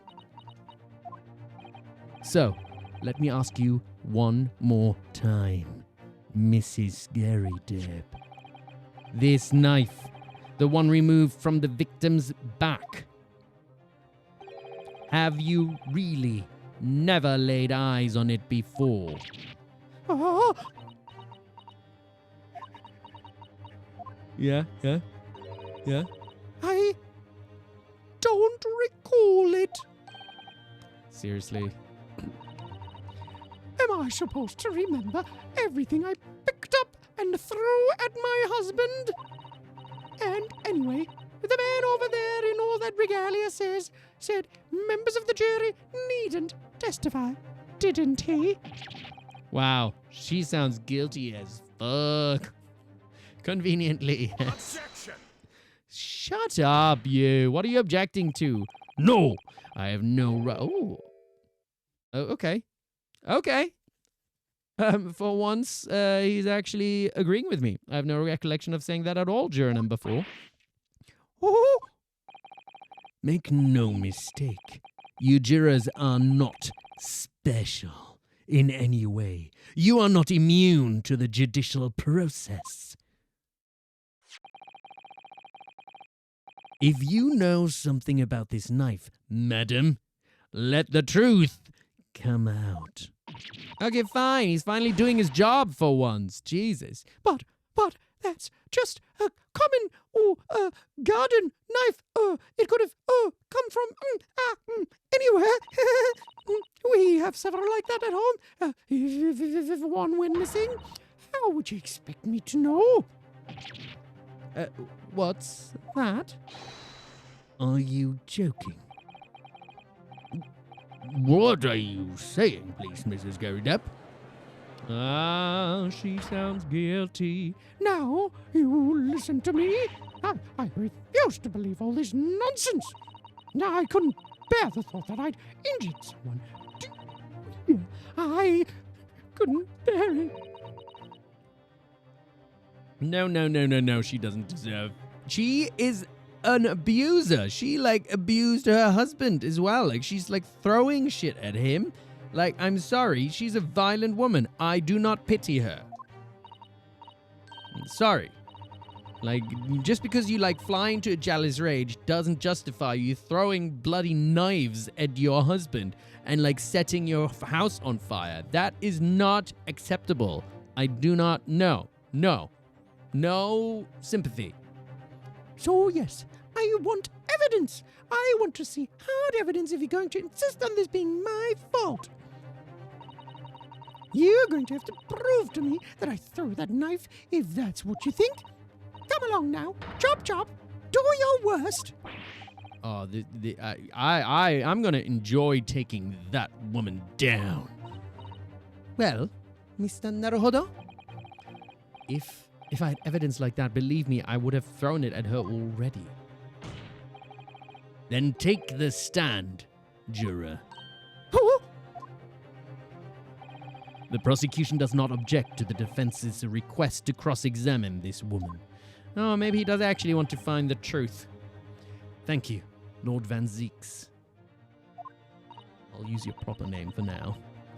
I'm going to have to testify. Yeah, you gonna have to testify, Miss Gary Dupe Stupid. Gary Depp, idiot, whatever. Juror number 4. As I'm sure you will appreciate having observed it with your own eyes today. Witness testimony can lead to the most extraordinarily truths being unearthed. Truths of which the witnesses themselves may not even have been aware. Oh, dearie me. So, I demand your full and unadulterated testimony, Mrs. Garydeb. And mark my words, in this court of law today, we shall extract the truth. And I am Santa. Do you concur, counsels? Extract the truth. We gonna extract a truth. Certainly, my lord. Oh, yeah, that's what I'm hoping for, my lord. Mm.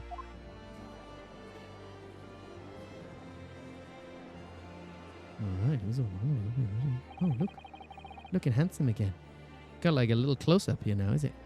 This is such a strange feeling. For the first time since arriving in this country, it actually feels real.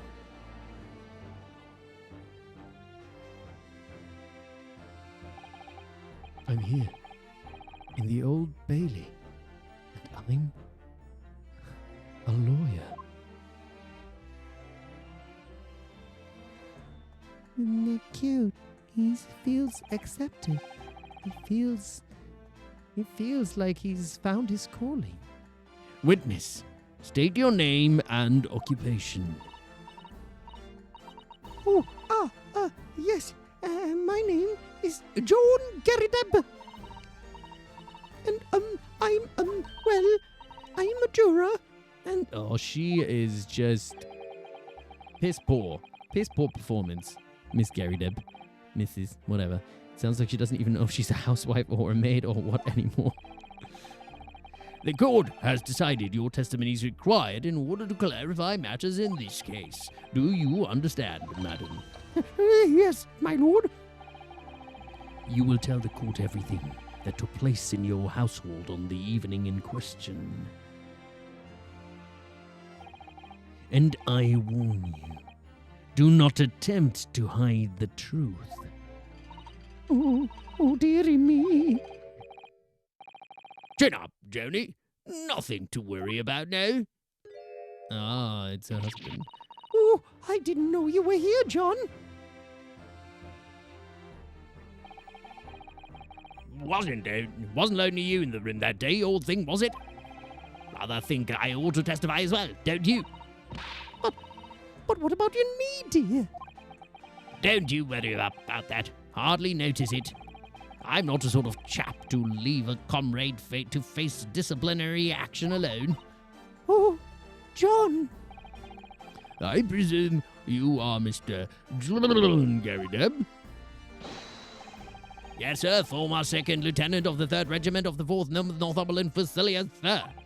See my fair share of action and now living the quiet life, as it were. The quiet life? Were you not engaged in an incendiary battle with your spouse on the day in question? Well, yes, quite. I believe this may represent a first in the proud history of the British court. Calling a juror to the witness stand is unprecedented. However, the court will hear your testimony now, juror number 4, and that of your husband. You will recount clearly and concisely the events in your home at the time of the incident in question. Sir, at once. Oh, you like my voice for him? Thank you. Thank you very much. Thank you. The Battle of Garrideb. Yes, on the day you were referring to, the wife and I did have a bit of a skirmish. Can't recall the reason now. Knocked a candlestick over and set fire to the carpet. Soon had it out, though, and got the window open.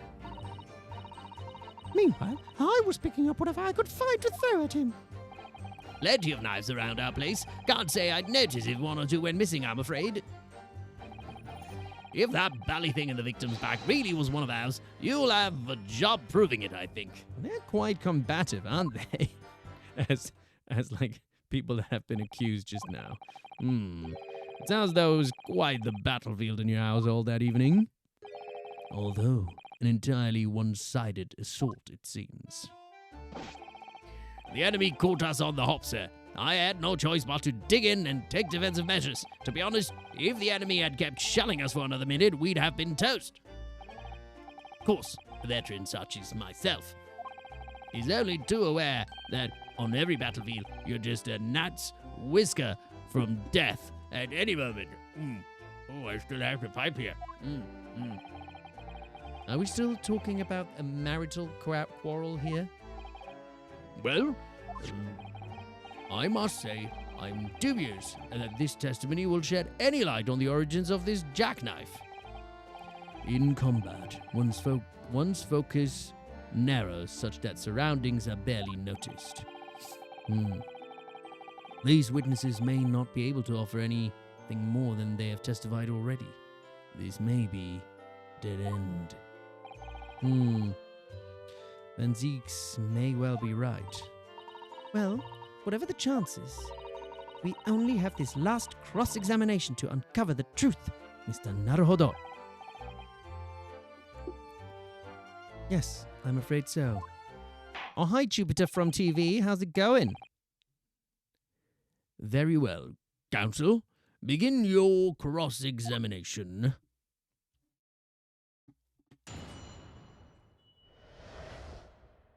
The Battle of Garideb. Yes, on the day you're referring to, the wife and I did have a bit of a skirmish. Can't recall the reason now. Knocked a candlestick over and set fire to the carpet. Soon had it out, though, and got the window open. Oh, wait. I should already be pressing, shouldn't I? So, wife and I did heave. Winning? Of course, we are always winning, aren't we? Wait, with one life left. Oh, yeah, that is true. I actually like playing on hardcore mode, so that is what we're doing here. It's just, like just kind of hardcore one life. Hold it! And we press, and we press. The reason is what you told us yesterday, I believe. Yes, that's right. If I remember correctly, it all started because of a note that was tucked into the pages of a book belonging to Mr. Garideb. A rather passionate note, in fact. But Mrs. Garideb found the note, discovering her husband's little secret. And she gave him a mighty number of slaps across the face for it, too. What a sordid state of affairs. Hell. Ooh, sounds like Barok has some experience with this kind of thing. I say, when a chap says he can't recall such things, it's common decency not to drag it all up. And besides, half of it was wide of the mark anyway. Oh no, is she gonna throw some hot tea at him now? A likely story. These waters run very deep. Very deep indeed. And what transpired next after these multiple blows to the face? What transpired next indeed? Knocked a candlestick over and set fire to the carpet. Soon had it out, though, and got the window open. Okay, we've already had that. And the fire also spread to some items of furniture, didn't it? The bookcase, my armchair, anything of mine, really. Just so happens there was some bathwater around that evening, so I sloshed that about and to put it out. A most precarious situation you put yourself in. Ours is a 3-story townhouse on the west side of the street where the water main isn't connected yet. Have to draw water from a public water pump during the day if you need any, you see. The lodgers are always moaning that they can't get any water at night, although that little moustached Japanese man buys water in bottles, I believe. The defendant, Mr. Natsume, you mean? Yes, he receives a stipend for his studies, from his own country. Can you imagine being able to brew a pot of tea at all hours? He's obviously very well off. Ah. Sounds like she's a little jealous of him or something, is she? Have you actually seen the state of the man? I believe he uses all of his income to buy books. Well, anyway, the point is, I was able to douse the fire with water, fortunately enough. Okay. Meanwhile... I don't like to do that voice anymore. Mean what otherwise could she have? Should she just be Arnold? Yeah, meanwhile, I was picking up whatever I could find to throw at him. Plenty of knives around our place. Can't say I'd notice if one or two went missing, I'm afraid. If that belly thing in the victim's back really was... Oh, wait. I forgot to press, didn't I? Right, we need to press that. Press. Even though the room was on fire. Yeah, as far as I was concerned at the time. It was more important to extinguish my anger than the flames. When the woman wants to throw, she must throw. That is most certainly not true of a Susato takedown, Mr. Naruhodo. How did she know I was thinking that? So, please, cast your mind back and try to remember. Was a knife among the items that you threw at your husband that day? In all honesty, I don't recall. But I feel I must point out that I'm no monster. The lady doth protest too much. Let me see. Some bread, a cabbage, garlic, a towel, and a sponge. Oh. Okay, he doesn't agree with that. Excuse me. Yeah, excuse me. Excuse me. Do you have something to add, sir?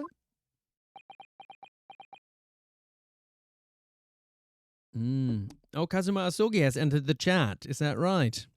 What's up, Kazuma Asogi? How you doing, my old partner? I miss you. Anyway, Gary Depp. Mr. Gary Depp. Well, don't shoot. Sorry. I beg your pardon. Did your wife's remark just now bring something to mind? Nothing of any significance, no. Just that the barrage of projectiles the old thing launched in my direction was somewhat more solid than she implies. Books, bricks, and the fire poker, I seem to recall. Ouch. Ouch indeed. And the woman's aim is uncanny. Oh, she's putting tea into his... Good grief, woman. We're not at home now. This is a court of law. Oh, dearie me. I'm so sorry, dear. What's she even doing with a teapot in here? Thank you very much. Honestly, Joan, I would never have... Oh, it's Joan. Honestly, John, I would never have thrown such things at you, obviously. Well, take a look at this then. How do you suppose that happened? Your pipe, sir. Had this thing in my hand as usual at the time of the onslaught. Knocked it clean out with one of her soft projectiles she did, yes. Gaslighting, that's what she is, totally, yeah. And then, when I went to pick the thing up, it was broken in two. I'd like to see a sponge do that sort of damage. I see your pipe was broken. It would never have been sent flying unless it was hit by something pretty solid.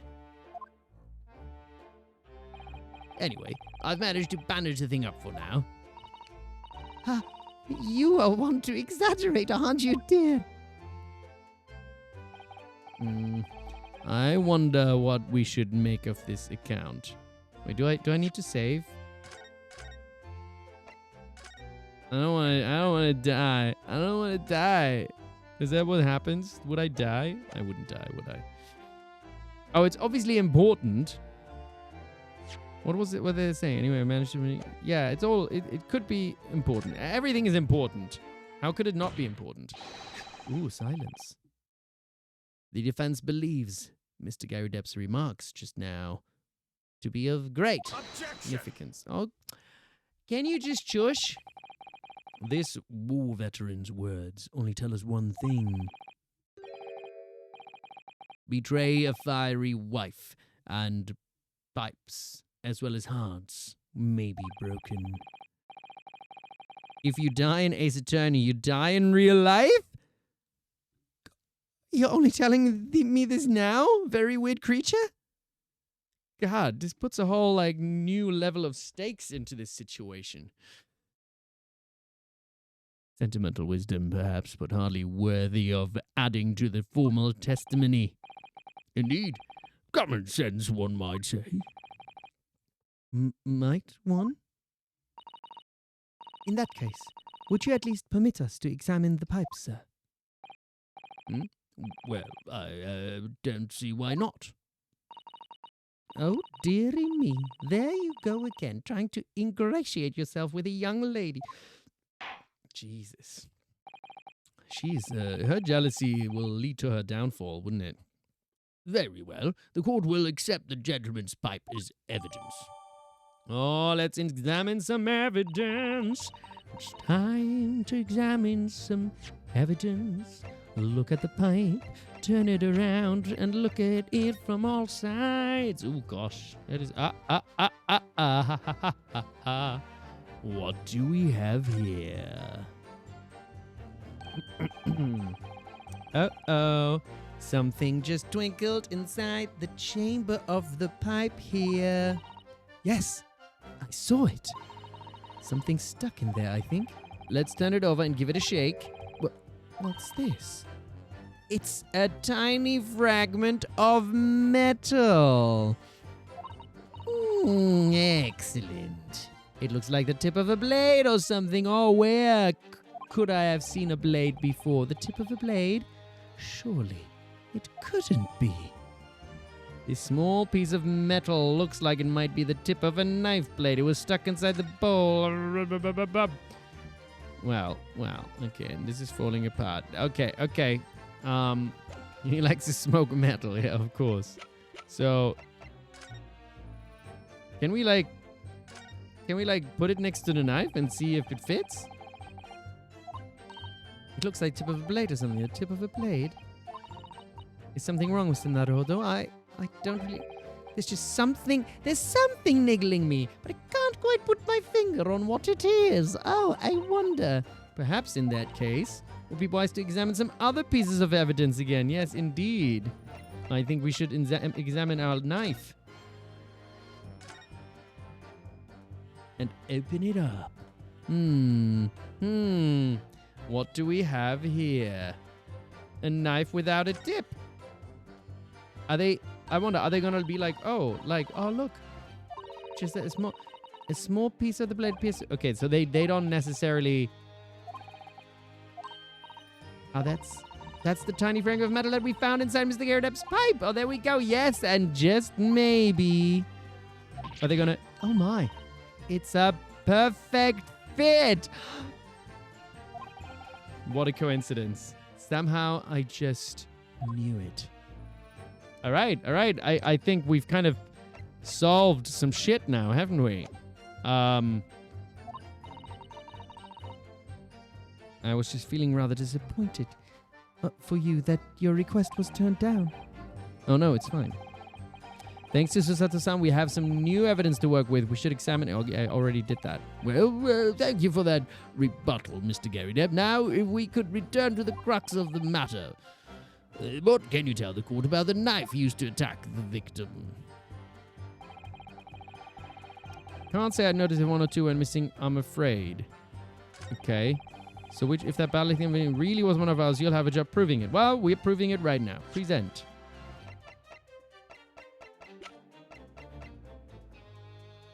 I don't even need to save for this. This is obvious, isn't it? Objection. Pro gamer. No saving necessary. Okay. Mr. Gary Depp. Could I ask you to take a good look at this, please? You can ask, but I can't see a belly thing. You can't? Used to call me Dead-Eye Deb back in the regiment, of course, but that was some time ago now.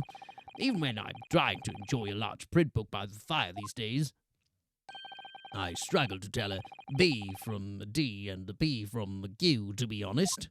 It's a B from a D and a Q and a B. Oh, he does. Dearie me, it's rather wearing, being asked about every other letter and every other word. You must, D very doozy? Oh, be very busy? Oh, I'm confused. I don't get the joke. My brain's too small. What is this? A tiny scrap of metal. What, the D, the do, must D very... Is there another way we can ask about every other letter and every other word? You must be very dizzy. I don't know. My brain is not good enough for it. Yes, almost certainly from the tip of a blade. And what may appear at first to be just a tiny scrap is in fact a crucial piece of evidence. Interesting. And where did the defense come by this evidence? I mean, I feel like there should be a better chain of custody kind of in these things, right? Kind of like, oh, look, I've got a little piece, and, I found it somewhere, but it's really pertinent to the case. You just have to, believe me, bro, I found it in the pipe, It's like we need kind of like a little bit better kind of making sure that we all know where it came from. It was lodged in the chamber of Mr. Gary Depp's pipe. My pipe, you say? By Jove, I wonder how that got there. And what precisely does This fragment of metal signify, counsel? Are you suggesting that it is in some way related to the matter of the stabbing on Briar Road? the chain of custody? Do you like my little chain of custody? Is that the right phrase, actually? It is chain of custody, right? I am. What? When put together with another piece of evidence already in the court record, I believe this tiny fragment of metal will unravel the whole truth and nothing but the truth of this case, my lord.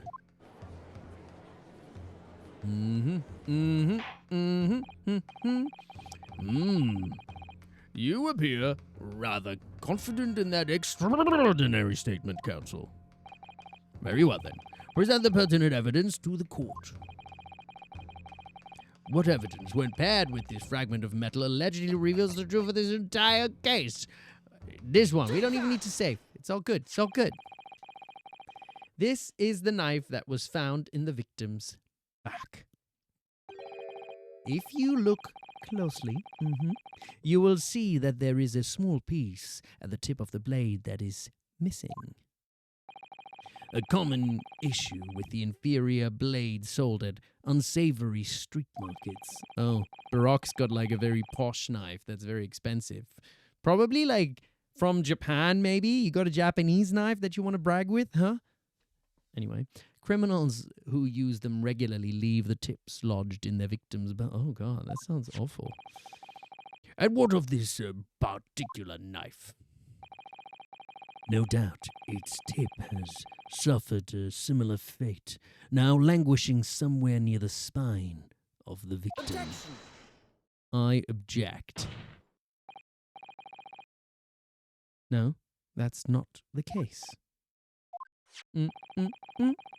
The tip of this particular knife's blade is the very fragment of metal we discovered in the chamber of Mr. Gary Depp's pipe. Oh, what was that?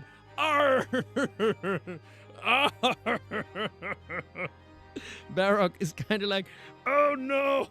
That evidence hurt my heart! I've lost 15 hit points! Arg! Arg! we got you, Barok. We got you, like, taken down. What are you gonna do now, huh? You go back to where you came from, Barok. Yeah, we with your little racism and stuff like that, innit? Good grief! Lord Van Zeeks, have you taken damage? I don't believe it. The knife from the crime scene. He looks like he's really got like a existential crisis, doesn't he? And this fragment of metal. A perfect match. Good golly gosh! Order! Is this some sort of Eastern sauce? Oh, come on now, Judge.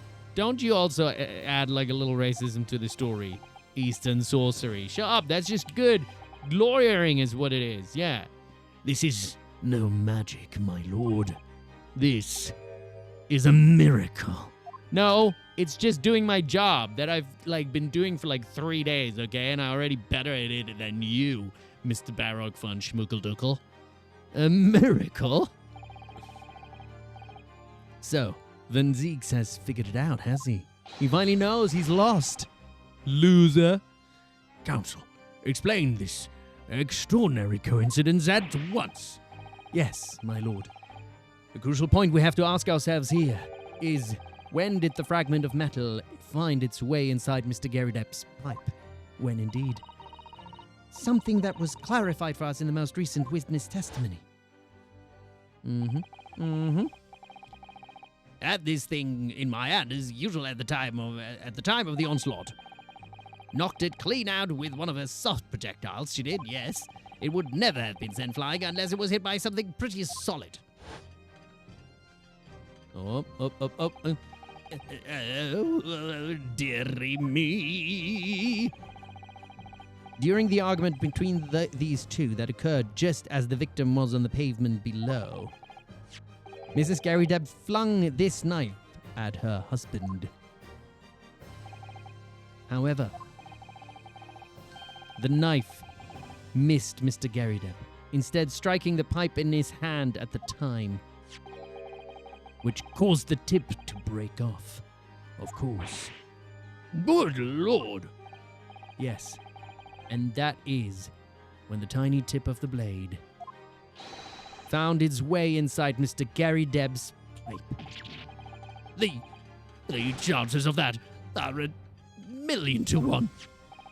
And yet, there's no other credible explanation for how the tip of the blade ended up in your pipe.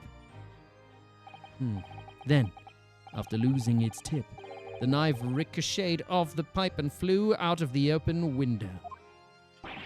In short, this knife, which fell from the window of the Garydep's house, is the very same knife that struck the victim in the middle of the back on the street below. Oh, gosh. Oh, dear. Oh. You know, funny thing is, he's been smoking this pipe for quite a while. Didn't realize that a little piece of knife was just, like, inside it, right? Oh, silly people. Oh my god. Like, they did it. They're the murderers. He figured it out. The Japanese man is a genius. Oh, what? What are you objecting to now? Are you going to throw a tantrum again because you lost? Loser. Loser, you're going to throw your chalice? A full-bodied theory. I'll give you that. Wait, are you still going to try to... I thought we found it out. Is it not? A complex bouquet of seemingly trivial little points plausibly arranged to create an almost passable vintage. Allow me to toast my learned friend's characteristically Nipponese approach to bottling his argument. Sorry? Can you stop talking like an alcoholic and just, come out with it? But after all, it is just a theory. The bottle, I fear, is corked. Because you see,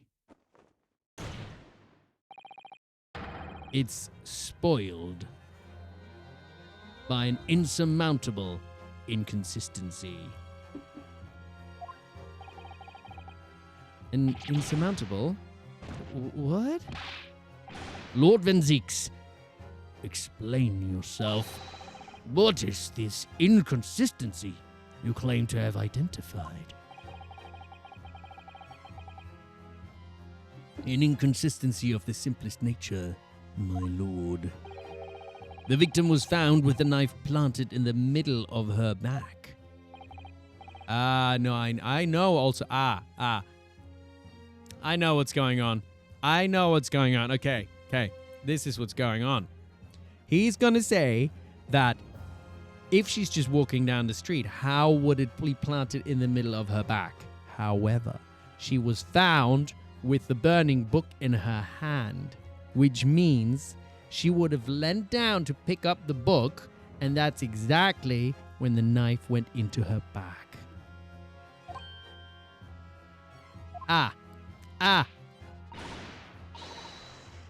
Big brain. That's right, you silly little man. Not just a hat rack or whatever, Now we just have to figure out how to prove it. Joan, old thing, what are you getting so excited about? Let us consider the basic facts of the case once more. The victim was walking along the pavement before being stabbed in the back and falling to the ground. If the knife that struck her had fallen from above, there's no possible way it could have planted itself into the victim's back. No, yamete. 意地悪だよ。どうしてバロックはジグザそんな意地悪なこと言ってくれるの？なんか僕は。いや。Anyway. Oda. Quite right, you see? That's exactly right. If the knife had fallen on her from above. Yeah, he's just bullying me because I'm cute. That's right. That's what he's doing. It would have struck her on the top of her head. Well, come on, Ryunosuke. We can get there together. You and I. There's lots of words. Look, oh my god, like, we're the jury and we're talking like stuff. Oh, what am I going to have for dinner? I want to eat some food. I don't know though. What's going on? What did really happen? Maybe some ramen. Should we have some ramen? Yeah, that'd be great. It would appear the defense has made a rather spectacular blunder. No, we have not made a blunder. We're almost there. if a theory has even one inconsistency, it cannot stand. Your theory, my learned friend, is history. No. Come on. We need a Wukong meditation. We were so close. We could see the truth. I was so sure we were on the right track, and we are. Come on, you can do it. But now the way has been blocked completely by just one simple inconsistency. Or in other words, we simply need to eliminate that one inconsistency and the theory will stand. Miss Susato, you mustn't worry, Mr. Naruhodo. You were just caught off guard, that's all, and your mind went blank. But if the path you were on is indeed correct, then a way will present itself. Thank you, Susato, for the support. The key to this is in the court record, I'm sure. All the information you need is there. it seems you have nothing to say. My Japanese friend, we're gonna be Barok. Well, your silence speaks volumes, me. A tacit acceptance that your theory is fatally flawed. Shut up, Barok, van idiot. Objection! Yeah, objection, that's right. He's like, objection. Objection. This is oh wait, it means that I need to sharpen my mind and dig deeper for the truth. It's a test. It's a test indeed. Yes. If the knife fell on the victim from above, there's no way that it could have hit her in the middle of her back. Under normal circumstances, that is. Smug douchebag. What are you implying? Me. Counsel? There is a piece of evidence in the court record that explains this, that can explain this inconsistency, that can explain how the knife that fell from above could have pierced the victim's back. I know. We already have the answer. Goodness! Utter madness. Surely this must be the last time. Counsel, present the evidence of which you speak. This is the last inconsistency, the final piece in the puzzle. If I can successfully make sense of this, the truth will be laid bare at last. The evidence that explains how the falling knife became lodged in the victim's back.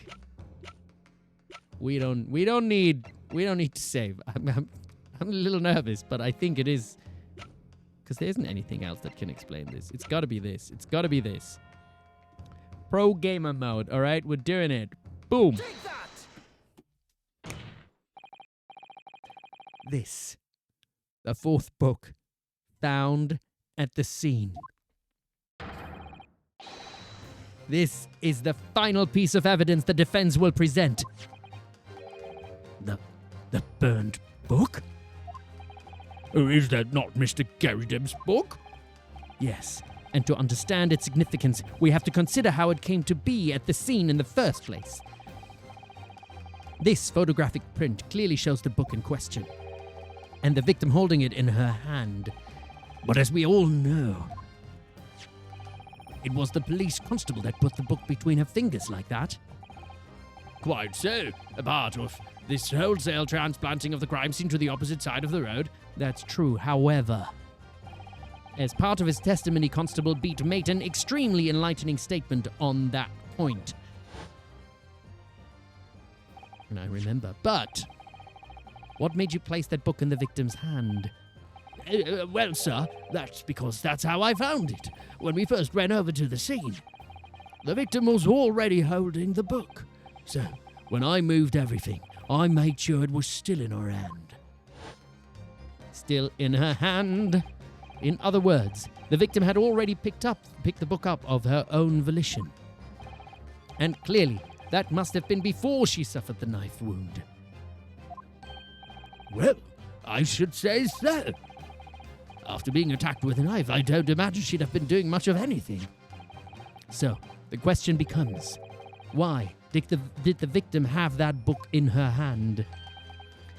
By Jingo, I think I'm beginning to see what may have happened now. Oh dearie me. We know that the book fell from the top floor of the Garrideb household onto the pavement below at precisely the moment that the victim was walking past. Yes, at exactly that moment. The young woman was walking along the street in the light fog when all of a sudden, a book fell right in front of her. The book I threw. Yes, Mrs. Garrideb. And what do you think the woman did? What would you do if you were walking along and suddenly a book landed in front of you on the pavement? Well, I really can't imagine, but I suppose she might have reached down and picked the book up. Yes, that is exactly what the woman in fact did. She picked up the book. Oh heavens! And when the woman reached down to pick the fallen book up, what position would her back have been in? That's right, facing the sky, completely and utterly defenseless. Then, in the very next moment, while the woman was still bent over picking up the book,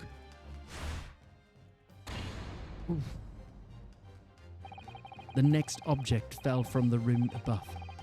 The jackknife straight into the middle of her back. And at that same time, walking by chance directly behind Miss Green, was the defendant, Mr. Soseki Natsume. Well, I never. It appeared to Mr. Natsume that the woman simply collapsed on the floor. In the dark and the fog, he didn't see the knife falling on her from above. Ah! And from the other direction, the constable and his wife saw no one but the victim and her apparent attacker. So there was never a real culprit to run from the scene in the first place. No, this was nothing more than a series of unlikely events that culminated in an unfortunate accident. And that, ladies and gentlemen, is the real truth behind this case.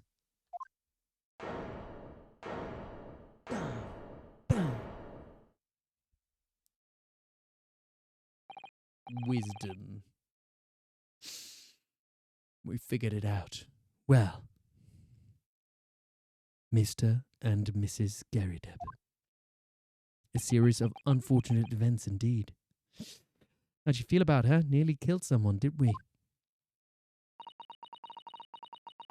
The very first time you showed me that knife, I had my suspicions. Oh, she did, and she didn't want to admit it. I wondered if perhaps it might have been something like that. And you never spoke up? Oh, I feel like there should be some guilt here for not speaking up. She did still hurt someone. She still hurled all those things at her husband. There, old bean. No, Susato, you are being too empathetic. Poor Mrs. Garydeb. Nah. And she still let Natsumi get the blame for it. Thank you, very weird creature. Exactly. You are happy for an innocent person to potentially go to jail in a country that they're not even that familiar with. You are awful. No, I have no sympathy for you. Of course, I never meant for anything of the sort to happen, but yeah. It was all your fault, wasn't it? Yes, it was your fault. Thank you for finally, like taking some accountability. Jeez. Oh, now you do take full responsibility. I let my anger get the better of me. I threw that book. And I threw the knife as well. You should throw a knife at your husband. Don't throw with knives, yo. Awful. I actually throw a letter opener at my brother once, but I was like 5 years old. So, and it didn't hit him. But I was not a grown-up. I was 5 years old. So I feel like that kind of gives me some leeway there. It's all right. I know. I was five, okay? I'm ever so sorry. Truly. I'm sorry. Oh, she's falling over. Up. She's fallen. Oh, God. He's got some trouble lifting her. Oh, he's holding on to her, though. His butt is burned. Oh, no, he can't do it. He can't do it. Come on, old chap. You don't need to carry her. It's all right. Oh, he's got a burnt butt. Lord Van Zeeks, what news of Mrs. Garydeb? She's been taken to the infirmary. It would appear that today's events had left her in an especially flustered state. However, I believe she will recover in due course. There's no cause for concern. Whoa. Yes. Unbeknownst to themselves, they caused what could have easily been a terrible tragedy. They shall have to prepare themselves for the consequences of their actions. There's some good news, however, my lord. I've just had word from the hospital where the victim is being treated.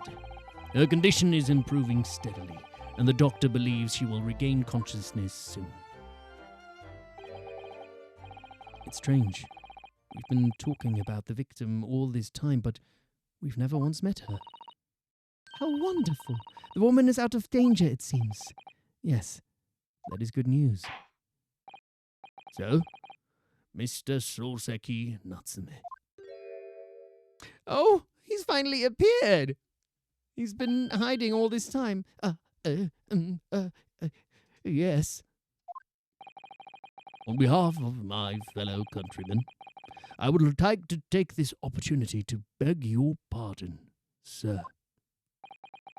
You came from your distant eastern homeland to study our great British culture, and have been repaid with immeasurable unkindness. Please accept our heartfelt apologies.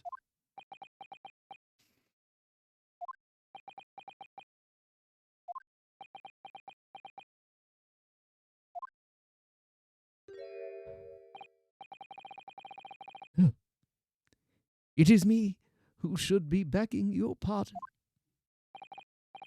Oh, no, Mr. Natsume. That evening, when the young woman just collapsed on the pavement before my eyes, I jumped to the wrong conclusion again, in my confusion. What conclusion, sir? I was sure that the woman was dead. Yes, Constable Beat said the same thing, didn't he? He thought she had been killed too. I suppose she must have looked completely lifeless.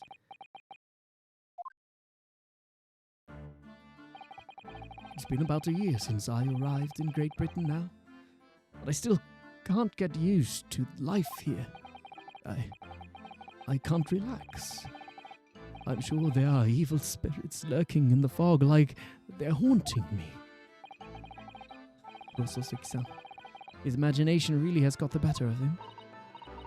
Yes, poor man. So, when it happened, I thought the young woman had been taken by the fog spirits. I should never have dropped my books like that and run away. I should have called for help, for a doctor, for the police. Instead, I've managed to create a rift in the relationship of trust between our two empires. And for that, I am truly sorry. Wow. Look at him still taking responsibility even though he's been so wronged. To be fair, it would have helped if he hadn't run away. But still, he didn't deserve all this. One could indeed say that some sort of mischievous spirit has been at work here, I think. One that created a chain of unfortunate mishaps. Of course he's forgiven. Soseki-san is forgiven. He was scared. Sometimes people do not the perfect things when you're scared, right? We were befooled by this spirit and led to false conclusions. But thanks to Lord Van Zeeks and our young lawyer here from the east, that chain has now been broken and the spirit exorcised. I heartily commend you both. Oh. Yeah, Van Zeeks, you fucked up. Now then, ladies and gentlemen of the jury. Yes, my lord. In concluding this trial, I must ask one last time for your decision regarding the defendant's culpability. Are you ready to present your findings to the court? As the foreman of this jury, I can assure you we've reached a fair and just conclusion. I do declare the truth can be extremely cruel at times. Well, I didn't suspect the woman next to me, that's for sure. Sitting in for the old bean while she's out of action, you know, but I know what her decision would be. Does this mean I'll finally be able to get out of here and start work? Well, it's about time. I say, I'll have a cork of a story to tell the grandchildren when I get home, won't I? Very well, ladies and gentlemen of the jury, I hereby demand your final decisions. Mr. Foreman! Not guilty. Not guilty. Not guilty. Not guilty. Not guilty. Not guilty.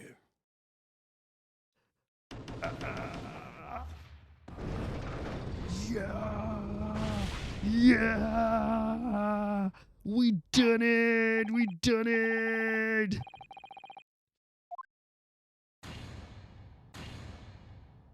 And now there's an ad coming in 5 seconds that I cannot skip anymore. So it happens. Sorry about that, but I've already skipped them twice but it's perfect timing. Finally, Mr. Natsume. Oh, yes, Lord, sir. You are now a free man once more. It is my hope that you will continue to further your education in British culture. And may you never again be brought before me. Oh, yes, sir. Of course. All my life, I swear I'll never set foot in a courtroom again. I brought it to tears. Thank you, counsels. Court is adjourned.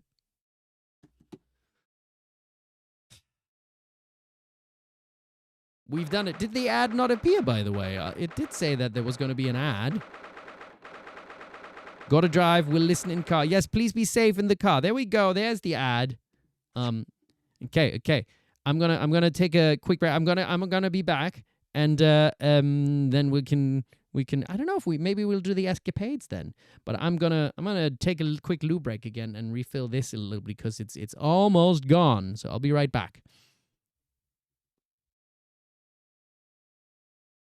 And hello and welcome back from the ads, people, and welcome back from me. And what it was your birthday yesterday, Marshall K. Happy birthday! Let's get some. Hold on. Some balloons up for Marshall K's birthday. Happy birthday! And some confetti and some lasers. Yay! All the animations. Oh, and I tried this one last time. It didn't really work. Can I get it to work again? I'm so bad at making a bloody heart. Here, maybe that's the problem. Why can't I get it to work? I managed to do it last time. Not just... I don't understand. Why doesn't it do it? I'm bad at making a heart. Wait, the whole hand? Wait, oh, like this? Ah! Oh, that's better. I did it. There we go. Excellent. All the animations for Marshall K. Yay! All right, let's finish the end of this case, and then we can do some escapades, innit? Let's finish our conversation with Locum, with a beautiful Soseki. Wait, you? You mean me? Of course. Is there another Locum here? Oh, what, Loop Loose? You're gonna try and make us sad again? The music plays in the end chamber after you win a case is called In Honor of My Friend. Obviously referring to Kazuma and carrying on his legacy. It's now dinner time, Noodle. Yes, please have dinner.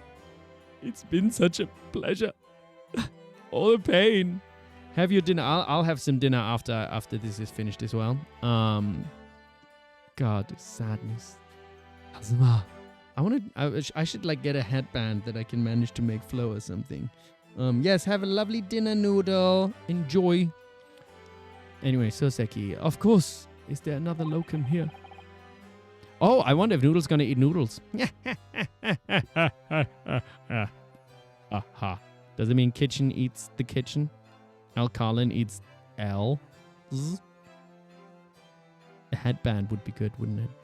Is there even one?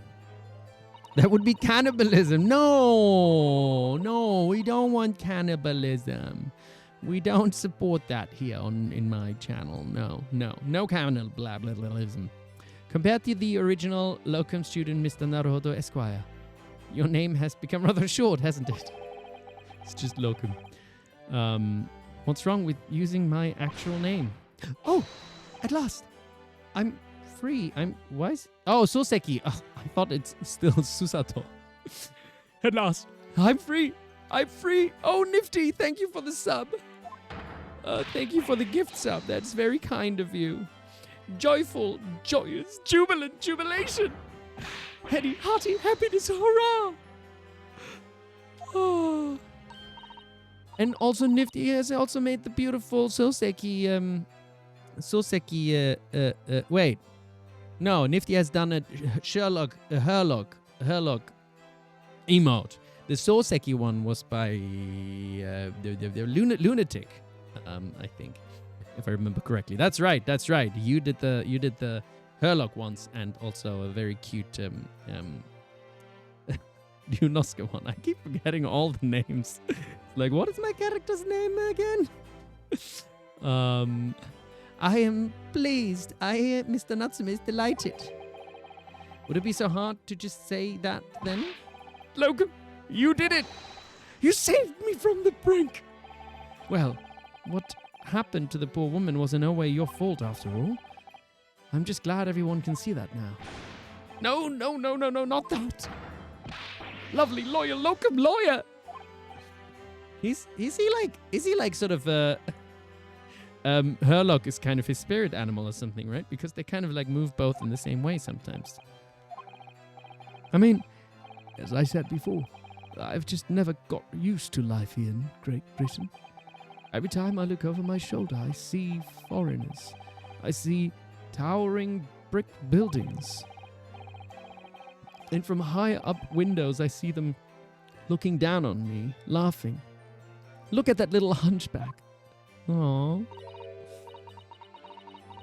Oh dear. Oh yeah, and also there's a Susato emote as well that Nifty did. That's right. They're all very beautiful.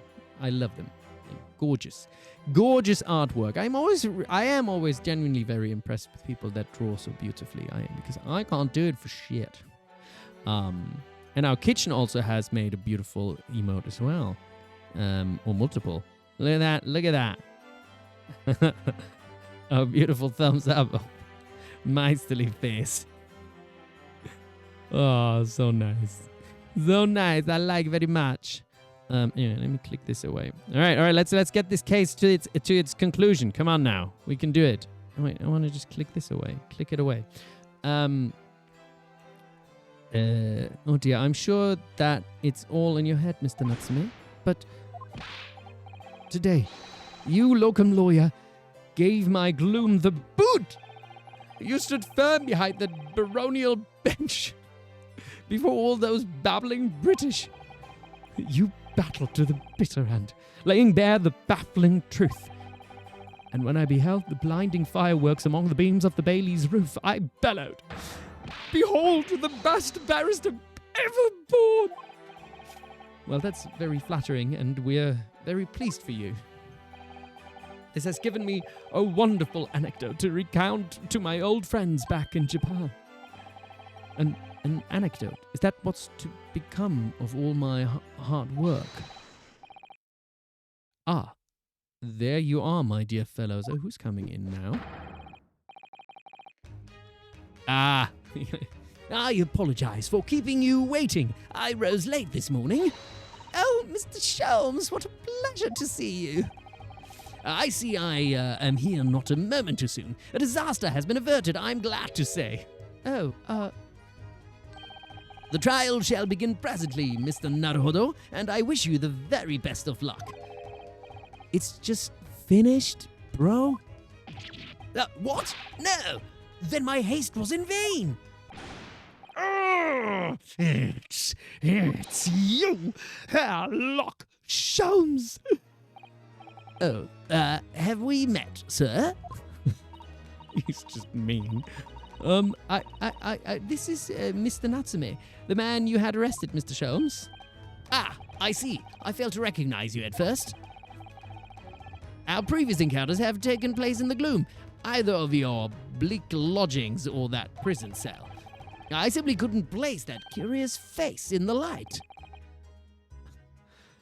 Charming. Yes, charming indeed. This is all your fault, Herlock Sholmes.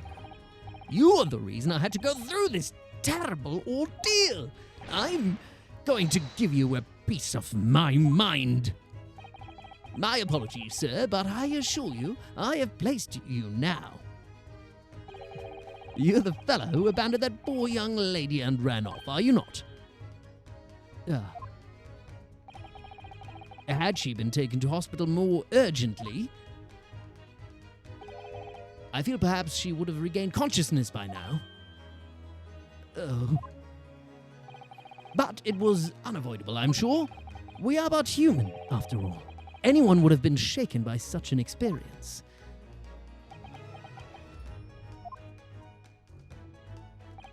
I do feel very badly about how I behaved. Well, never mind. Now then, what was it that you wanted to say to me, sir? Nothing. It's fine. Priceless. Oh, I'm sorry, really, but that was quite priceless. Poor Soseki-san. Still, on the bright side, you've had an extremely entertaining experience without paying a penny. And it would seem you were not even found guilty. But there's no bright side. Whatever do you mean, Mr. Natsume? Even after this, I'm still cursed by the spirits. And now by the Reaper. Oh God, no, he's not gonna die. Nothing's gonna happen to him. He's gonna be fine. I haven't forgotten, what facing that man in court means. Even if you're found not guilty, you're still doomed. It will be all right, Mr. Natsume. If the Reaper appears trying to make trouble, We will protect you. hey, oh, she's taking me down. What did I do? I didn't do it with a perfectly executed Susato takedown. She's also saying you're not catching a break. I'm not catching a break. She's attacking me even though I didn't do anything. Much as I like being turned on my head, a bit of warning might be nice next time, Mrs. Sato.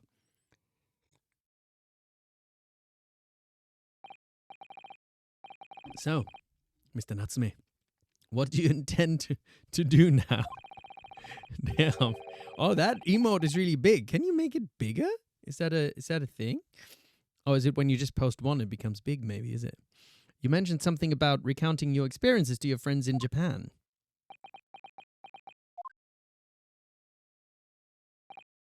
Yes, I intend to return to my homeland. Oh, there's Gigantify.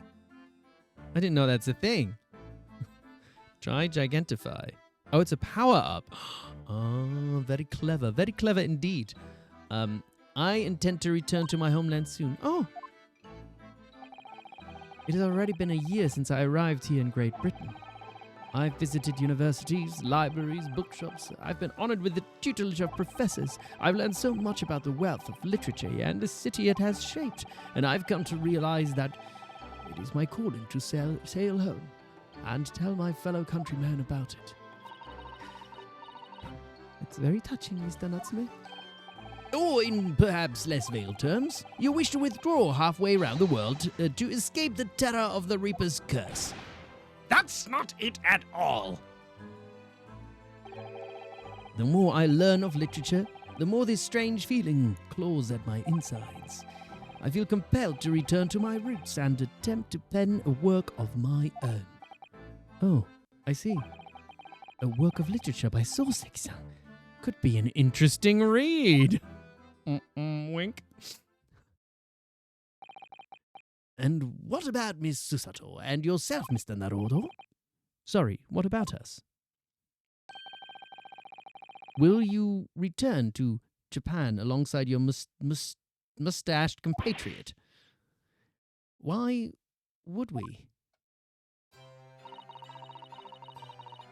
A week has not yet passed since we arrived in London. And only now does it feel as though we have finally found our feet. Yeah, after doing like 2 murder cases. Oh wait, this one wasn't a murder case. 2? 3? Has it been 3 already? No, because the second case was on the boat, that's right. And you are not accommodated in a hotel at present, are you not? That's right, but we need to find lodgings before it bankrupts us. I've calculated we can only afford another 10 nights before an entire budget is exhausted. Oh, well then, you could take my lodgings. No, we don't want this. Oh, the windowless room. But what it lacks in windows, it more than makes up for with a floor, a ceiling, and walls. Very good, very good. Great. And of course, I'd be happy to leave behind the accursed evil spirit. Oh my, an evil spirit. Yes. Oh yes. It tries to suffocate you while you sleep. It's an infallible wake-up call. Lovely. Well, we'll think about it if that's all right. Perhaps I can offer a more welcome alternative. Yes, please. Would you consider taking lodgings with me? Really? Well, a vacancy has conveniently presented itself, though it is up in the attic, I might add. Are you sure it isn't just a storage loft? I spoke with the landlady this very morning on the matter of price, and Iris is cleaning the room as we speak. You must come at once. I presume you have no luggage to speak of? Oh, this is simply wonderful. What an honor to be invited to taking lodgings in the great detective's office. This is attic. I'm too overcome for words. So suggesting we look elsewhere is out of the question then, because Susato is, moving in with her idol. Obviously has its perks, probably. Then it's settled. Iris will prepare a welcome dinner this evening, and you must come too, Mr. Natsume. I insist. I don't know what to say, but thank you. And, Yes. wonderful. Then I'll go and complete the wait paperwork for your formal release, Mr. Natsume. It shan't take long. Somebody's happy. Locum. I knew that you wouldn't let me down. I'm truly delighted to have met you here in London. Likewise, Mr. Natsume. It's been a privilege meeting you too. It's a shame that we're going to have to say goodbye so soon. Well, I've come to realize that I belong in Japan. But Locum, we'll meet again one day. Yes, I'm sure. And hopefully by then I'll be a successful lawyer. Hopefully by then, I'll be a successful author. Ah, well, my dear fellow, our carriage appears to have arrived. Shall we go, Mr. Naruhodo? Is there still, in this case that we're doing it? Yes, Mr. Sholmes. Or is that happening in the next case? I've little doubt Mr. Natsume will be released in time for dinner this evening. And so, with Soseki-san's innocence successfully established, we rode with Mr. Sholmes to what was to become our new home, 221B Baker Street.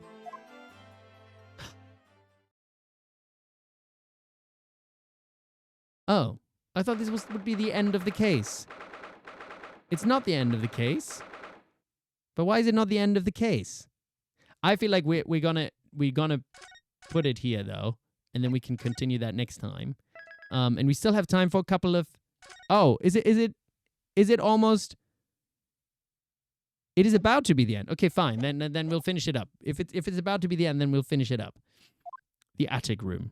It's just a tiny little bit. It's just a wee little bit. Like literally 2 minutes. Okay, fine. I thought if we're gonna investigate a whole lots of stuff, then I'd be like, nah, let's do that next time.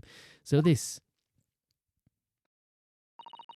is to be our new office, yes? Our office? I rather like the sound of that. Yes, we need an office. Me too. It's simply wonderful, isn't it? I mean, this is not bad, to be fair, for London. I mean, you can make that pretty nice. I hope you can see this, Kazuma. It's only a small step. But I'd like to think we're getting a little closer to your dream now. So, my dear fellows, do you like the place? Oh, look at Sholmes. He's looking good, isn't he? He's looking all right. Ah, Mr. Sholmes. Yes. Thank you so much. It's a delightful room, Mr. Sholmes. I simply adore it. That's quite an outfit. And that hair. Good. I'm pleased to hear it. Iris and I are delighted to welcome you. I hope everyone's hungry. It's nearly time for dinner. We'll eat as soon as Mr. Natsume arrives. We've a lot to celebrate. Iris, you must let me help you. All right then, Susie. You can be in charge of the salad. Splendid. All right. A little chat with Sholmes. So, Mr. Naruhodo, how does it feel to have your own office in the capital? It's very exciting, actually. I can't help wondering what adventures awaits us. And those were precisely my sentiments when I first established my office at these premises. Until I discovered the dark truth about the city of London, that is. Sorry? London is a glorious place, full of wonder, opportunity, prosperity, and mirth. But the brightest of lights casts the darkest of shadows. Shadows? What do you mean? Oh, we got another first-time chat towards the end. I love that. Zetius. You know, the culprit... What? Wait, what? This is not a spoiler, is it? Larry Butts. I don't know Larry Butts. Shadows. What do you mean? Well, I believe you're well aware of the murkiness that lies behind London's facade already. Oh, from the other games. Okay. Whew. I was just thinking. Can't have a spoiler with the first chat already. That would be upsetting. So, once again, Mr. Naruhodo, who knows? Maybe I'll play the other games afterwards, you know? So, after we're through all of these, then, you know? But I will have forgotten by then, so no worries, no worries. So, once again, Mr. Naruhodo. Welcome to London. Oh. That's it! That's it! Case number 4! Oh, wait, not yet. Of course. At the time. I had no idea of the significance of those words Mr. Sholmes so casually spoke. But it wasn't long before my turn came. To lift the facade and see the true depth of the murk that lay behind it.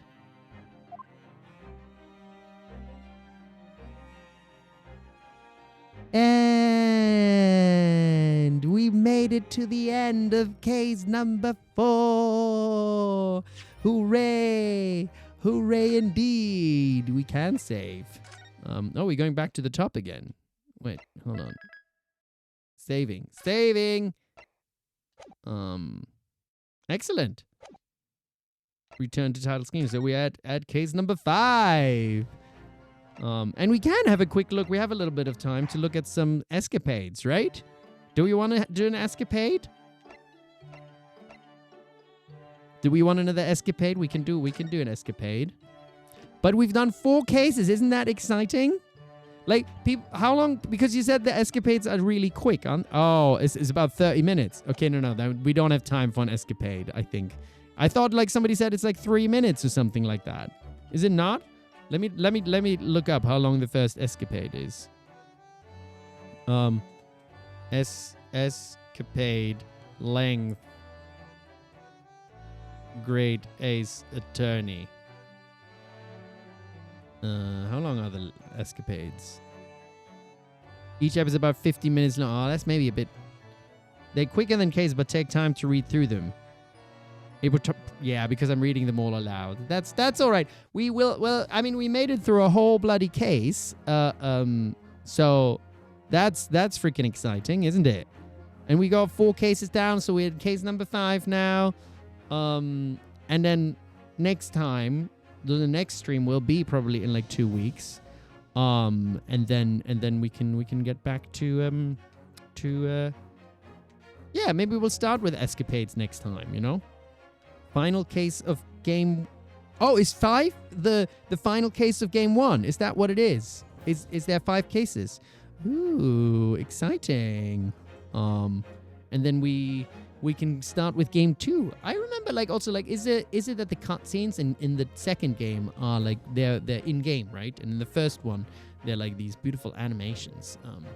I wish there were like more of these beautiful animations. I really enjoy them. I think they're really fun. But it's about the story. It's all about the story, isn't it? And it's been really beautiful so far. So I can't wait to get to know these characters more and how it all goes. So yeah, very excited. They ran out of money, sadly. Well, it happens to the best of us, you know. Well, hopefully not. Hopefully we don't run out of money. Hopefully we run into money, into more and more money to all of us.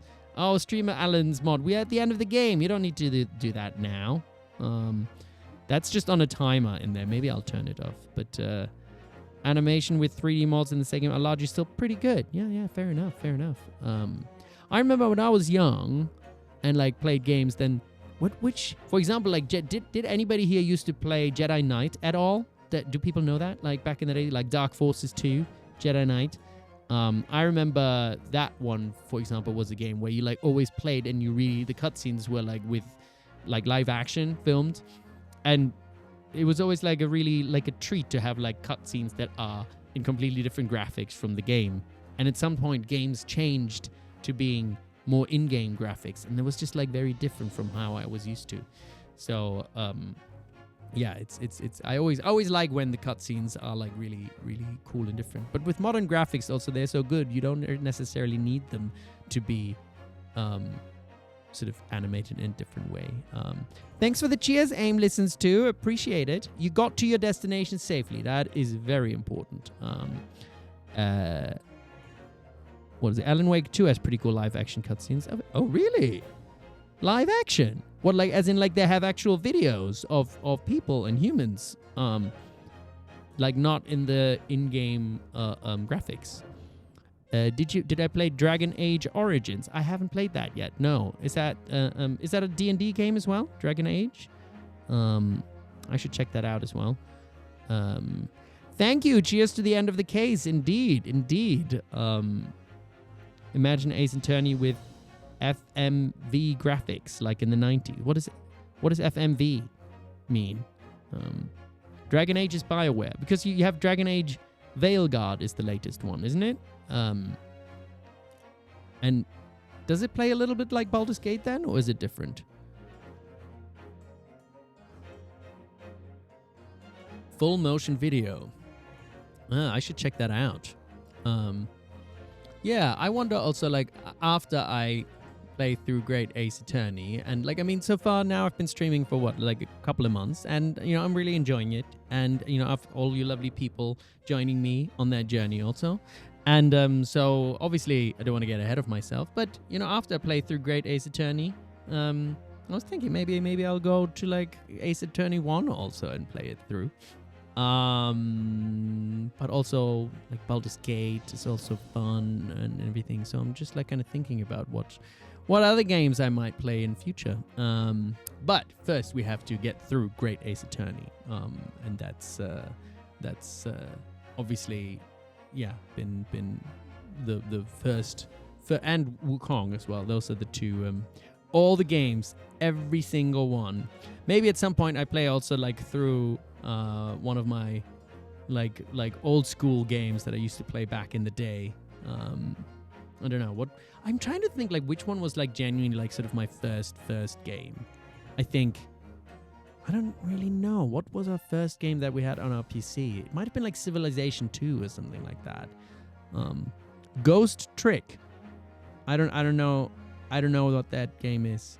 I was also thinking of maybe playing Videoverse, which is, like, I don't know if people have seen that. Videoverse is also, I think, a visual novel game kind of that was created. It's like an indie game that I also voiced the main character in. I don't know if people know that. So I was thinking of doing that as at some point as well. Ghost Trick is a game made by the creator of Ace Attorney. Oh, very cool. Waiting for Mia. Oh, Mia, Jen, and Aliona Among Us game. Yeah, that sounds like fun as well. Your brother loves Civilization games. Yeah, they are pretty fun. Do you Ghost Trick? Ghost Trick. Yeah, I should check out Ghost Trick as well. But yeah. Anyway, it's been really fun to get to the end of this case. And yeah, I'm very curious to see what's going to happen next week at this convention in LA, Megabyte Nation. So if anybody watching is near LA also, please come and say hi. You know, like I will have a couple of prints or something, but I'm also happy to just chat with people and, you know, and say hello in person.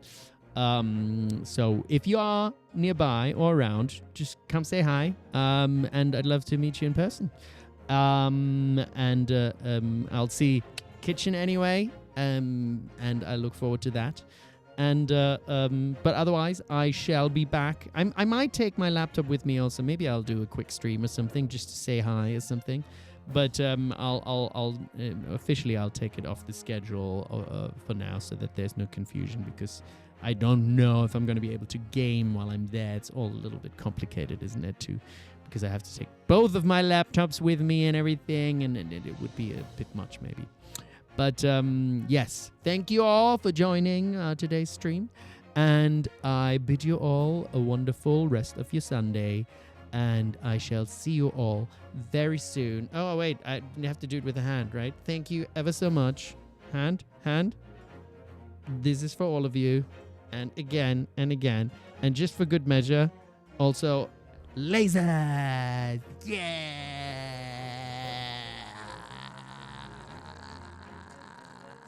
And balloons! Because we like balloons. Thank you, everyone. All the reactions, camera, thanks to Mac and everything. Fireworks. Woohoo! Bye, everyone. It's been fun. Goodbye. And I'm going to be a ghost now. Disappearing. Woo!